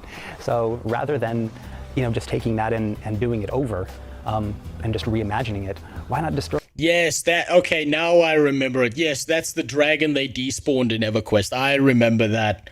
EverQuest original days, there was a main story quest that you could only rely on be done by one person that results in awakening of the sleeper dragon. Yes, I remember the sleeper dragon thing. And then the players, they nearly killed it, and then the devs despawned that shit. Yeah, I remember. Destroy that and start over. That's why it sounded familiar. Too much of that original core there, then it will just linger on as that kind of cancer that, will always bring us back to that failure. Why not just clean the slate? But on the other hand, nice tits on that character. That's how you build tits. Very nice. ARR trailer shows the destruction if you wanted to check it out. I will at some point. This is where, things kind of got complicated, is that, no matter how bad the reviews were and how many people bought the game but then left the game, there was still this core of players in both Japan and, Europe, North America, that were passionate about the game. In the state that it was, they were passionate about the game. They were passionate about the series, and the slop masters held this game up. The characters that they had created and were now living in this MMO. And so, it would have been easy to just say, okay, bye guys, But if you do that, then you basically alienated the only group that stuck with you, for all of those, when everyone else is slamming the game and talking about how bad it is. Those guys are troopers. They would go on the forums. They were defending it, the development team, when a lot of times we didn't deserve defending. So that idea to wipe the slate clean, but not make it something completely new, make it something that was connected in some way to that, to the old game. The decision made by Yoshida-san, okay, let's bring down the destroy the planet, destroy the realm, but then bring it back. Figuring out a way to make that happen within the current story. Make it feel natural. Make it feel like that was always the plan. Was the biggest challenge, I think. The team at Square... Now, why can't World of Warcraft do that? What is... okay, so they obviously had to come up with this on the fly and figure this out as they were going, right? Why is it that when Final Fantasy managed to do this, they did it so fucking well, but every single time that World of Warcraft releases a new fucking expansion and they retcon the shit out of everything, it just pisses people off because they have no, like, regard for what happened previously. How did they get it right? And wow, the biggest fucking MMORPG out there can't even figure that out.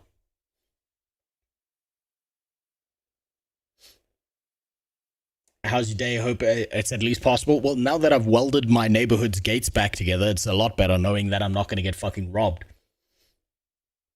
Square Enix had worked themselves to the bone, not only recreating Final... Wait, too much of a risk there, and their players are too entrenched and scared to try something new. Fair. That might be a point. I think it's they just have dog shit writing staff who don't know what the fuck they're doing. If I think about it. People at Blizzard consider the source material a suggestion rather than a foundation. That's probably... I don't even know if they consider it a suggestion, if I'm being honest, Green Sky Wizard, with how many retcons they pull off. Final Fantasy XIV in A Realm Reborn, but also by dedicating time and money to ensuring that 1.0 players felt part of that story. The moon, Dalamud, had crashed into the world of Eorzea. That world was gone forever. Only one question remained.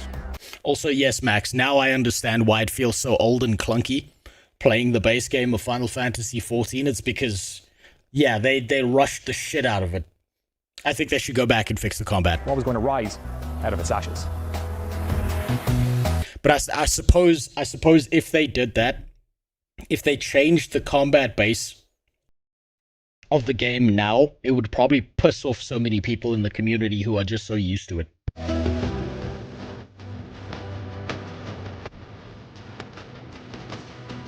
Is that the end? Oh, fuck yeah, we could skip some credits, then we could go to the last part of this documentary, then we'll play some Final Fantasy XIV. Times have changed, and the last Final Fantasy XIV expansion was an underwhelming one to say the least. Is it because they replaced the original staff members, or is it because they ran out of ideas entirely? They are in 8.0. Okay, but how much are they changing it in 8.0? Is it a completely new system? Is it a more dynamic system? Or is it just an upgrade to the currently existing system? That's the real question.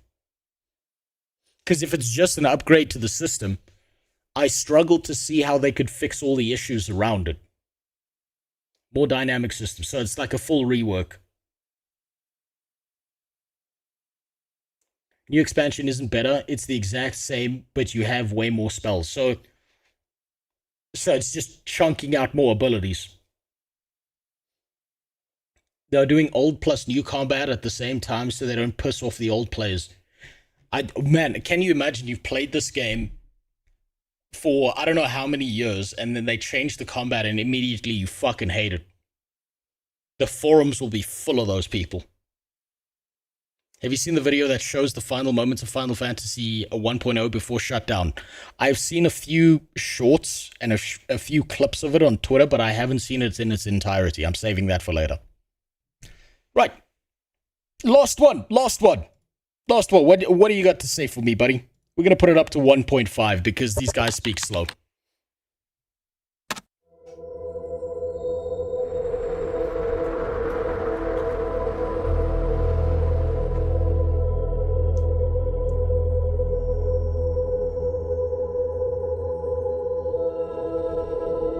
Hello and welcome to the final part of our fantastical tale. We sit on the eve of the rebirth of Square Enix's new world. Almost exactly 3 years after the original catastrophic launch, Eorzea was going to be getting a second chance. But this time, everybody knew it wasn't going to be getting a third.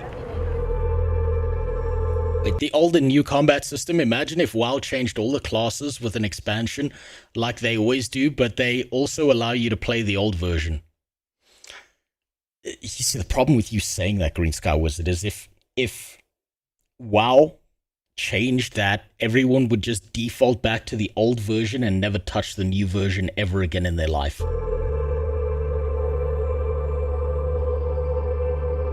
They would like try it for a week. There would be a bunch of videos out of it, of people bitching about it, and then everyone would default back to the old school system. Once Dalamud had struck, Yoshida-san moved the 1.x patch team into the main team working on A Realm Reborn. Taking lessons from contemporary MMOs, feedback from players over the 1.x phase, and elements that worked from the original version, they crafted a modern Final Fantasy XIV set in a vibrant world that reflected the energy of the franchise. And for Yoshida-san and some other members of the team, this was going to be a very Can anyone please tell me a good set of gacha games? Oh yeah, I've got one for you. Why did you stop ESO already? I haven't stopped ESO. I'm going to be playing it next week. It's just there's a limited amount of time in every single day. If I could play all of them all at once, I would. So if you go to this one website for a gacha game, where is it?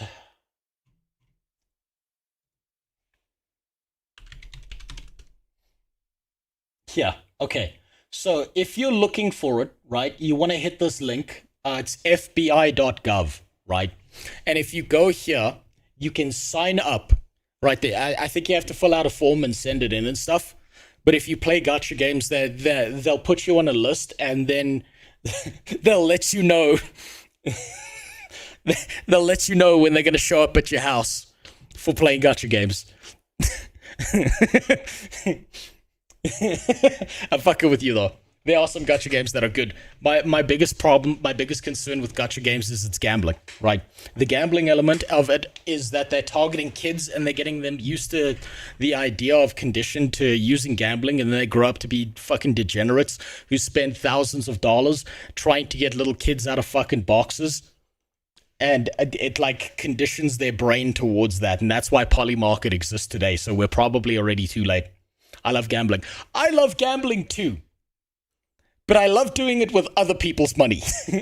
public thing, as they took the short train ride from the office in Shinjuku to Shibuya to take part in a very special launch event. That's the problem, is everyone likes gambling. It's fucking taking that risk and winning. It hits all the right dopamine centers in the human brain. 渋谷のイベントへ向かうために朝電車に乗ってた。で少しリハーサルを当然やらなきゃいけないので、少し早めに家を出て、いよいよ発売日かって思いながらその電車に乗っていたら、ちょうどそのドアの近くに立ってたんですよ。そしたらそのドアの僕は右側に立ってたんだけど、左側に立っていた男の子、多分大学生ぐらいだと思うんだけど、緑の綺麗な男の子がすっと僕のところに寄ってきて、小声で吉田さんですよね。本当に発売おめでとうございますって、プレイヤーですって言われたんですよ。で、そんな状況でそのイベントを始めて。Jesus, look how young he looks there.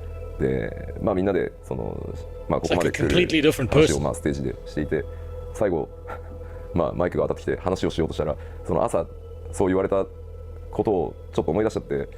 I'd say living in your neighborhood is a gamble if you're gonna get robbed today or tomorrow. It kind of is a gamble, actually. I'm trying to hedge my bets against not getting robbed. Every day I don't get robbed is a win. いや、いろいろあったなって思ったら、言葉に詰まっちゃった瞬間にその来てたプレイヤーたち。Wait, what does he look like today? What does Yoshi P look like today?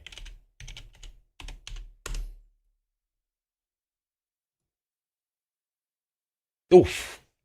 Oof. Oof. Oof. Okay, now, I've been on the internet for a very long time. I've been on the internet for a very long time. I've seen some shit, okay? I've seen a lot of shit, in fact. He's gone from looking like a video game developer to looking like one of those guys that's cucking dudes in Japanese animes. Like the really ugly dude who's like fucking some other guy's wife. He looks like the main protagonist of like some ugly bastard anime who's like fucking other people's wives and girlfriends and shit. He's not fat enough. I mean, he can put on a few pounds. NTR protagonist. I'm using that one. When I finally do get back to like making a long video and I do one about Final Fantasy, I'm calling him an NTR protagonist. お客さんたちがこう頑張れって言われちゃってもう昨日もちょっと話したように MMO って発売してもそれがゴールじゃないスタートなので Only thing missing is the hair covering the eyes. No, the only thing missing is that sound where they go before they bang someone's wife. なんかあんまり干渉に浸ってる暇なんて本来ないんだけど思わずこうプレイヤーにこう頑張れって言われたせいで泣けてきちゃってNow Final Fantasy XIV will want nothing to do with you like Guild Wars 2. No, it's fine. They speak Japanese. They don't care what some white guy in a third world country thinks. I'm hoping that they're not a bunch of little bitches like Guild Wars 2. 恥ずかしかったですね。 We'll see though. 続けていこうと思います。本当にありがとうございます。そしてこれからもどうぞよろしくお願いします。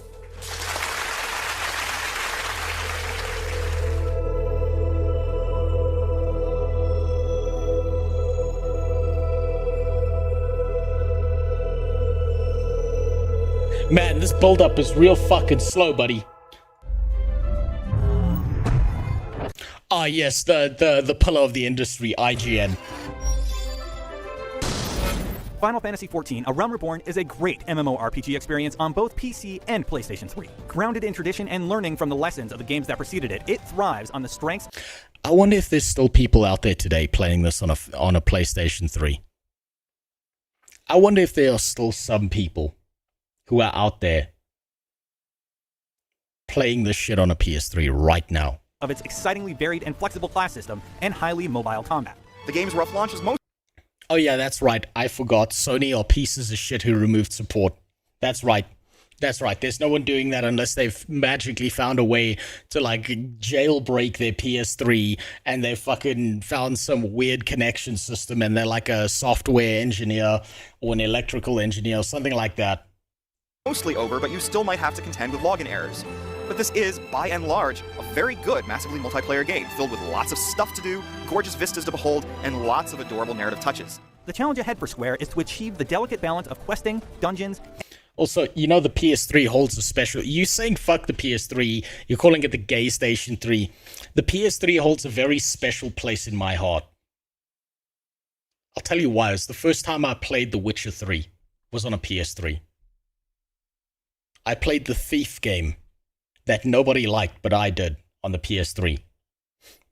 PS2 was better, hands down. PS2 was better. I'm not gonna argue about that.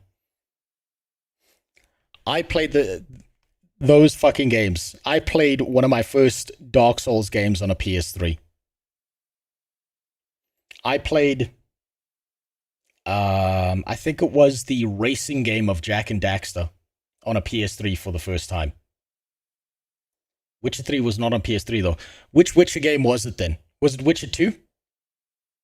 It was a game where you're playing a dude with a sword and he also had magic. Am I misremembering this? Now I gotta look this up. Was Witcher 2 on the PS3? Never released, so it couldn't have been The Witcher. What game am I thinking about?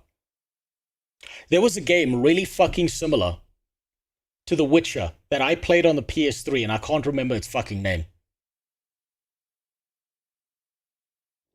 It wasn't Dante's Inferno. I did play that one as well though.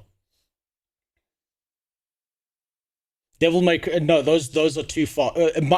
I think you know what, it might be Dragon's Dogma. I think I'm thinking of Dragon's Dogma. I kept my PS3 forever. Boku no Pico. No, that one's exclusively PC. It might have been Dragon's Dogma. It might have been Dark Arisen. But you know what? You know why the PS3 holds a special place in my soul? I played the fuck out of my PS3. I played so many Dark Souls runs on the PS3. I sacrificed my PlayStation 3 to get out of my shitty fucking relationship with my ex.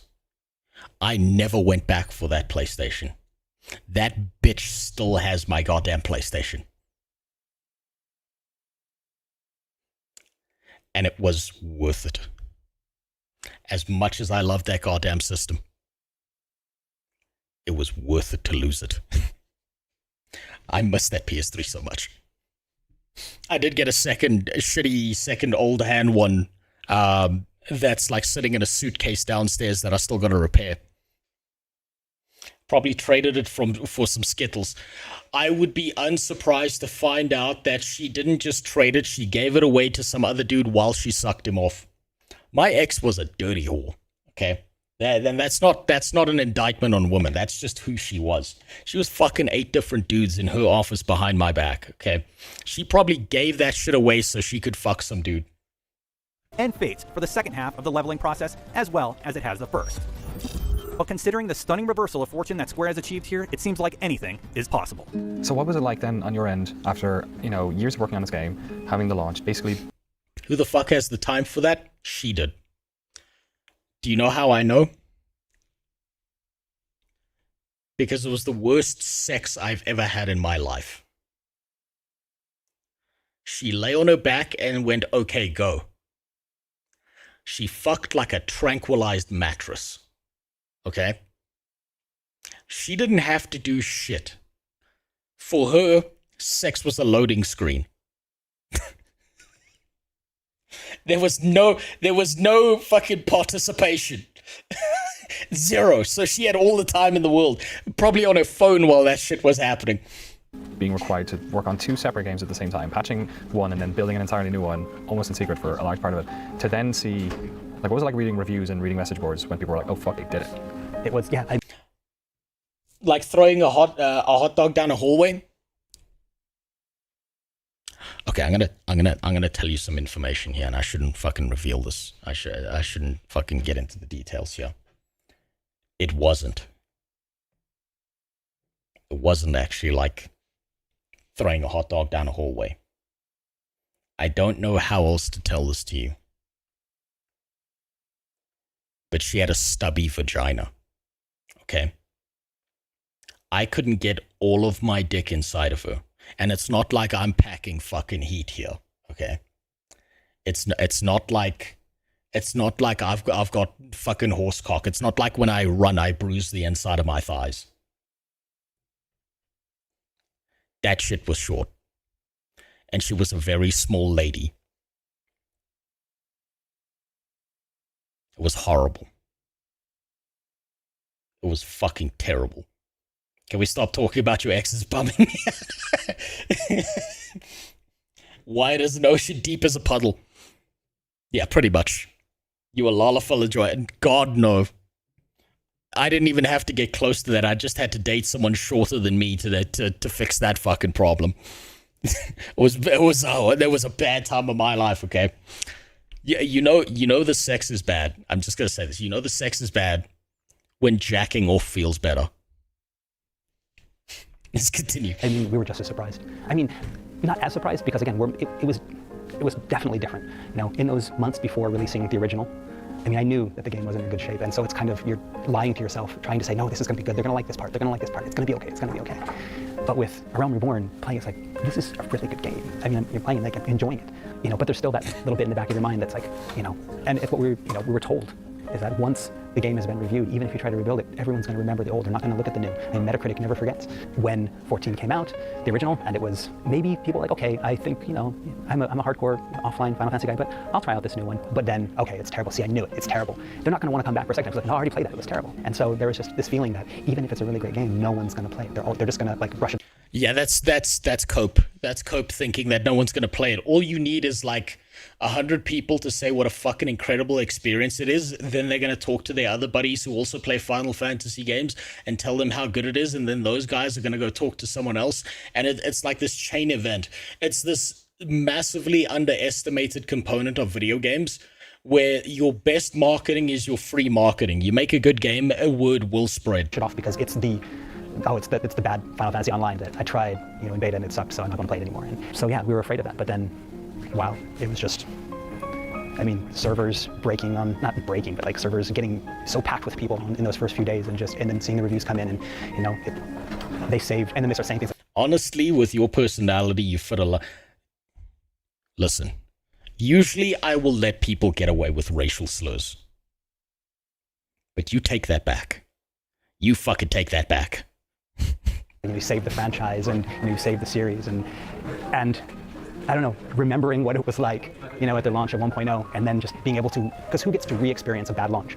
It's something you don't get in the game industry, and especially in MMOs. And we did, and it was a great experience to be able to say. It was just that vindication of like all of that extra work that we had put in. It was what Yoshida-san had promised us. If we worked hard and we did this right, that in a year and a half's time, you know, we can do this. And a lot of people didn't believe him, and you know, a normal person probably wouldn't believe him. But I mean, maybe that's why we were able to do it, because all of the abnormals remained and made something that was, you know, literally impossible happen. I think people, I don't think it's just the abnormals that remained. I think it's the fact that they redid the entire thing, they reworked it, they launched it, and people were curious enough that they tried it out for a first time and enjoyed it. Would you play a Lalafell for $100? Put 3 more zeros on the end of that 100, and maybe I would consider it. I'm gonna make sure you don't spend your fucking money. やっぱりサーバーがあまりにも混雑して遊べない。せっかくパッケージをお金を出して買ってきたのにゲームが遊べないとは何事だ。オンラインゲームは当然サーバーに繋がらないと遊べないので。なんか評価とか以前の問題で買ってもらったのに遊べない状況を作ってること自体が僕にとってはショック、あんなに来るとはもちろん思ってなかったというのも要因ですけど、だから評価云々の前にまずちゃんとゲームに接続して遊べるようにしなきゃっていうことばっかりが当時の1ヶ月半ぐらい出荷を停止したりとか販売を停止したりとか、それしか全然覚えてないですね。With most other genres, this would be the part of the story where I could give you 10,000 rubles. No, save your money. First of all. Second, I could give you $1 billion fucking dollars. They would just be Zimbabwean dollars. I could take this half-empty can of Monster, sell it, and then give you that.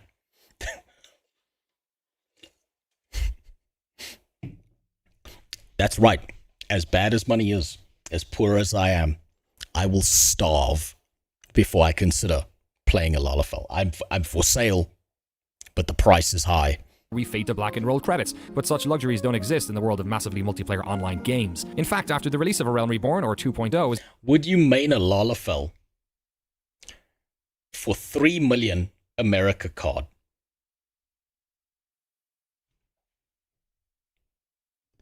For 3 million, I would tattoo a picture of a fucking Lalafell on my right ass cheek.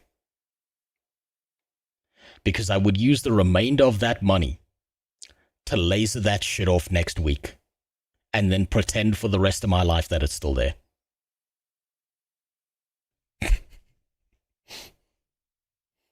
And you'd never know. You'd never know it's not still there. I just never reveal it.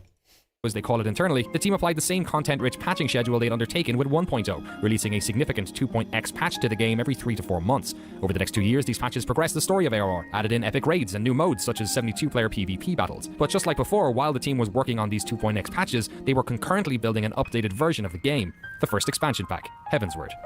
2014年の10月、9月10月ぐらいかな、開発チームにも吉田さん申請したら楽になるって言ってませんでしたっけってバカ MMO これだけ巨大な規模の MMO は最初のエクスパンションパック出すところまでがスタートダッシュなんだよって言ってごめんねって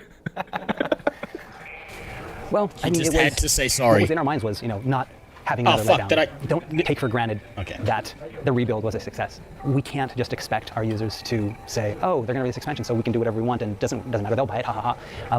There was none of that sense. One good thing that came out of the failed launch is that it's instilled into, the developers, all of the developers' minds that we have to always.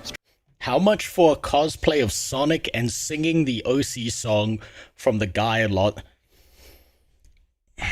Mel, here's the problem, is that's not a money issue. That's a corruption issue.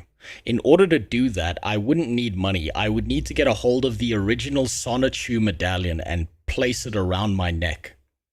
I would need to actually get a hold of a chaos artifact that exists within our reality from Warhammer 40k. That's not a money issue.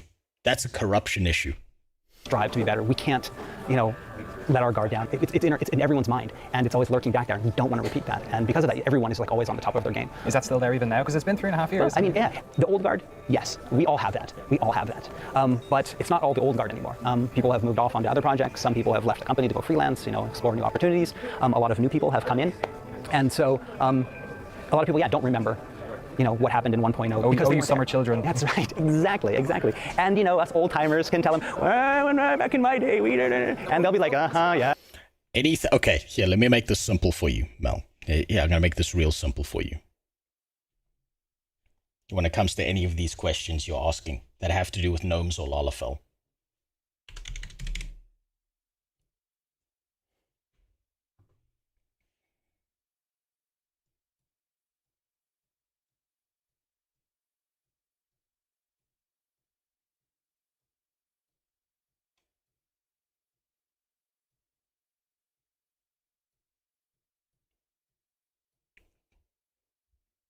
Bare minimum. That's the starting negotiation price.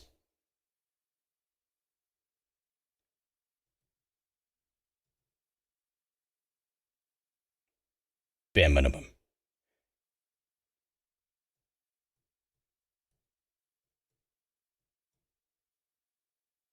Bare minimum.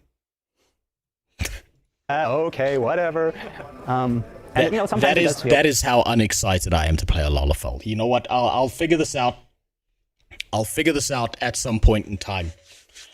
If I keep playing Final Fantasy, if I get to a point, I'll do a punishment system. How does that sound? I'll do some kind of punishment system where I end up making a Lalafell character. Like that, there's always the chance that, you can just get too full of yourself and not do 100%, not learn from your mistakes, and that, the community was like, no, we're done.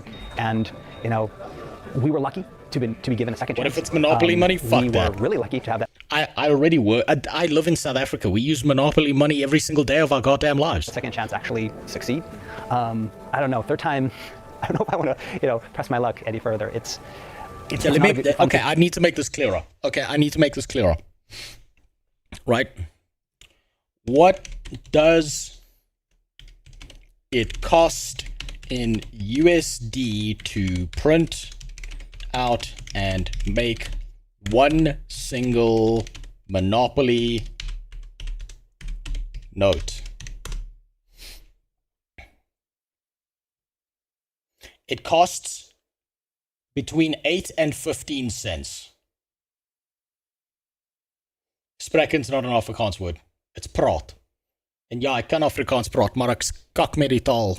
Ek het nie dit praat vir fucking lank al 10 jaar, so ja. Ek praat soos 'n fucking doos.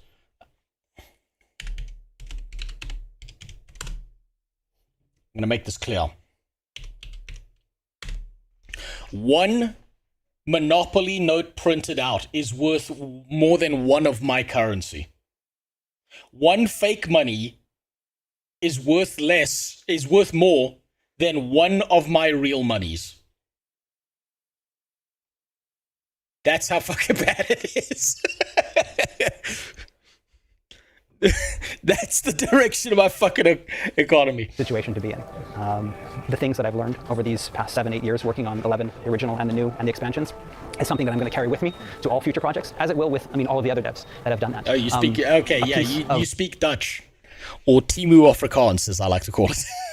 That Final Fantasy XIV 1.0, a piece of that, ARR and expansions will be with all of them, and hopefully they'll be able to use that in all their future projects. Heaven's Word was another win for the team. Critically praised and loved by the community, it helped push cumulative subscriptions for the game beyond 5 million. In fact, the amount of players in Eorzea has kept rising. 当然上がり下がりはあります。上がり下がりをしながら少しずつ右へ上がっていくっていうのが、あんまり他の MMO ではない曲線なのかもしれないですけど、とにかくゲームデザインでずっとこのファイナルファンタジー14というゲームをプレイし続けていなければついていけなくなるとか、その一度やめてしまったら戻れないっていう風に絶対にならないようにっていうのが14のゲームデザインの。Oh my god. Oh my god, no daily login rewards. No manipulative tactics to keep you coming back. Hey, we just wanted to make a good game. You know what? NTR man here Ugly bastard NTR Yoshi P does need someone else's wife to fuck. Not mine, but someone else's in Japan. As a neat little reward for just saying that sentence, he deserves it. He deserves to ruin a few relationships. Oh my god, what a fucking champion.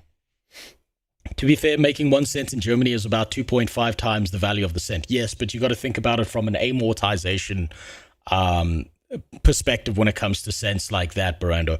It outweighs the value of 2.5 because of how long that money stays in circulations and how many hands it changes. That or it usually ends up in a German nightclub being shoved up someone's ass and then shot out in someone's face. So, you know, they still get their money's worth. なぜなら今本当にみんな忙しい。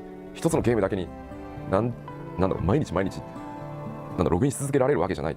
それはもともと MMO が大好きな僕ですらそうなので、そう考えた時に遊びたい時に遊んで、メジャーアップデートが来たら一気に遊んで、少し落ち着いて他のゲームを遊んだり、家族サービスをしたり、でまたメジャーが来たらそれでいいと思ってるし、これからの MMO はそうじゃないと多分やっていけない。でやっぱり大きくゲーム1本分の新しい体験が来た時、全員集合して最新のファイナルファンタジーをプレイしてもらいたい。それが基本ベースにあるので、やっぱりそのパッチの間で上がり下がります。The biggest cope that he said here is that when Final Fantasy players log off, they spend time with their family.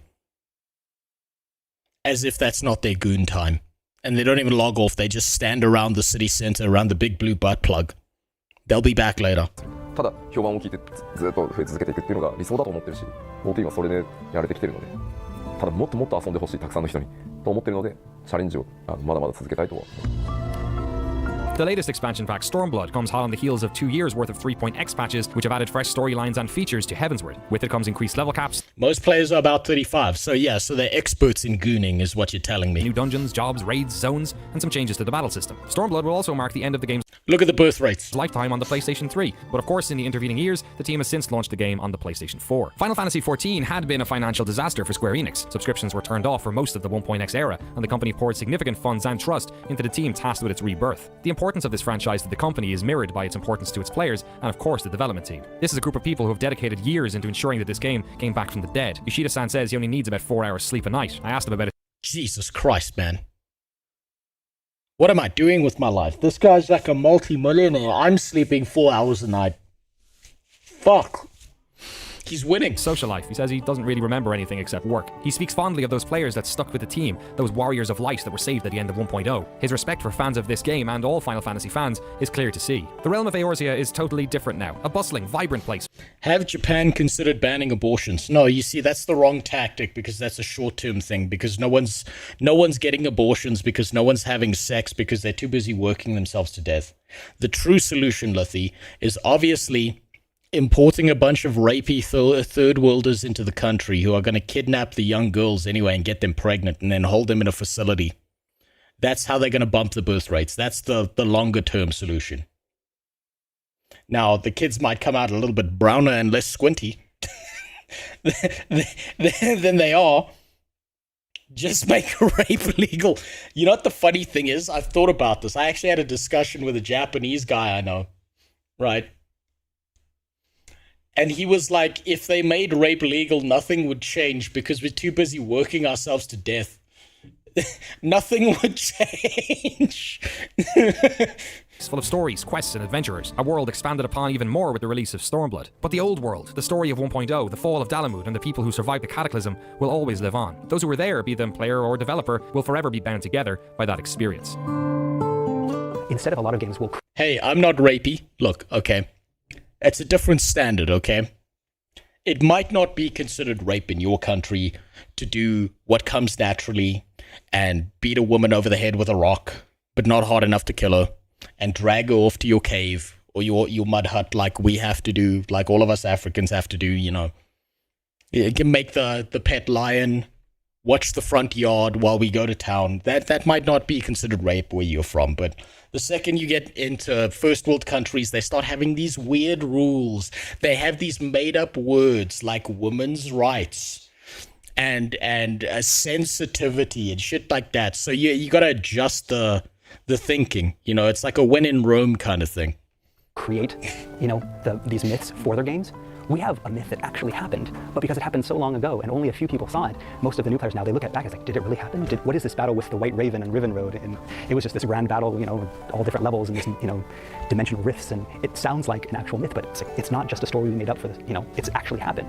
And, you know, as the game progresses and new players come on, I mean, it's further and further back in history that this really cool thing happened. And so, I mean, that Visual Works cutscene, I mean, I remember watching just like, you know, goosebumps all over. I mean, I'm watching with all of these other, you know, like the directors and producers and, you know, the director of the Visual Works, and we're all sitting there and we're all watching, and I'm just watching them like I've got like tear in my eyes. Yeah, it's dust. And I mean, it was that powerful because it kind of encompassed not only, you know, what the character went through, it was an image of what we as developers had done as well. At the beginning, we're all, you know, let's do this. It's going to be an adventure. We're like that first cutscene where, you know, with the I can understand that. I can understand him crying like manly tears after all that work and effort and energy and actually getting somewhere. Party that goes out and they don't leave and they go out and they fight the Warble, and that's us at the beginning. And then the release hits you and you're down. I mean, then you have that cutscene where it's just like everyone's working together to. Since I'm protecting the neighborhood, why don't I also protect the wires? Because the wires are not here. The wires are kilometers away from me. And I'm not setting up a stream in the middle of the fucking night in the middle of the goddamn road on a lawn chair waiting for them to show up at the exact spot they keep pulling the cables out of. Although that would be fairly entertaining, I suppose. Though I'll probably get murdered on stream if I did that. To make something new, and then it failed, but no, it didn't fail, and you're just, and all of the memories of, you know, the past years, the good and the bad, kind of all come together, and, you know, just so overwhelming. And that's, you know, pretty much the reaction then when we finally released it to the public that we got. I mean, so many people, I just remember the forums, checking out the forums that day. I mean, people were just like, I've been in tears all day, I've watched it 10 times, and to see that, you know, that everyone felt the same way. It wasn't just, you know, the development team, it's that you have this hardcore group of very, very loyal fans that, you know, they believed in the game, we believed in the game, we stuck together, we were able to build, you know, this new thing that's not just for us, but it's opening up the doors for a whole new audience. But, you know, remember, we were there first. We're the ones that, you know, that stood by it, and we're the ones that did this, and, you know, to have the pride in that. Those players, those Warriors of Light that were, you know, the before Meteor guys, you know, Yoshida-san in interviews will always talk about, you know, those people that supported us and we couldn't have done it. I mean, it sounds so cliche. Oh, we couldn't have done it without your support. Literally, we could not have done it. Literally, we could not have done it. I mean, if those people hadn't remained, we would just be like, no, let's forget it. We're not going to do it. We wouldn't have put as much effort in. It would have just been, okay, yeah, whatever, that's just free to play, you know. He's talking about Rift. He's talking about Ion. He's talking about every single WoW killer that had been developed since 2010. Back when, you know, 1.0 came out, and could you have imagined that 3-4 years later you'd be throwing shade of people in Germany? No, I don't really imagine that. Yeah, I mean, one day, I mean, yeah, we were, I mean, always saying one day we want to run a big fan event. We were, I mean, actually dreaming to have a huge fan festival, I mean, in the future at the time, but actually, yeah, we made it, so yeah, that was really great. Some dreams come true. Yes, yes. まあただ自分スクエア7位んですけれども、あんまり変な言い方ですけど、会社に対して帰属意識というか、なんかそこはあまりなくてですね、やっぱりゲーム作るって誰と一緒に作るかがすごく大切で、そこが一番重要だなと思っているんで、今回のプロジェクトは本当に組んでみたいというスタッフと組んで、すごく大きなこともやれて、すごい楽しかったし楽しいですねって感じで、はい。Fuck, we need more Western devs like this. We really need more Western devs like this with this kind of opinion. What happened? What the fuck happened in the West with MMOs? I watched a video about California having copper wires being stolen too. Well, it's good to see that California is finally catching up to the modern age. その初日に 1.0 の話をしてましたけど、誰か一人もしくはデベロップメントチームがということではなくて、やっぱり今でも本当に会社自体の大きな過ちが全ての悪い部分がファイナルファンタジー14で出てしまったっていう、まあそれはリリースって意味のデータではなくて、それが全て爆発したのがファイナルファンタジー14のオリジナルバージョンだったんじゃないかって本当に強く思ってるので、でも今まあ14のリバンプを会社全体としてやって15がリリースできて。Is FF15 any good? Is FF15 worth anything? Or was it kind of like a downgrade from 14? I know, keep in mind, I know nothing about the Final Fantasy universe.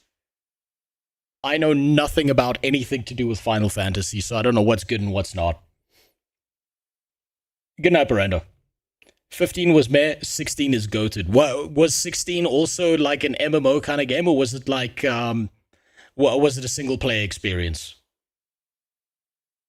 It's okay for the first bit, but falls off pretty hard. Yoshi made 16.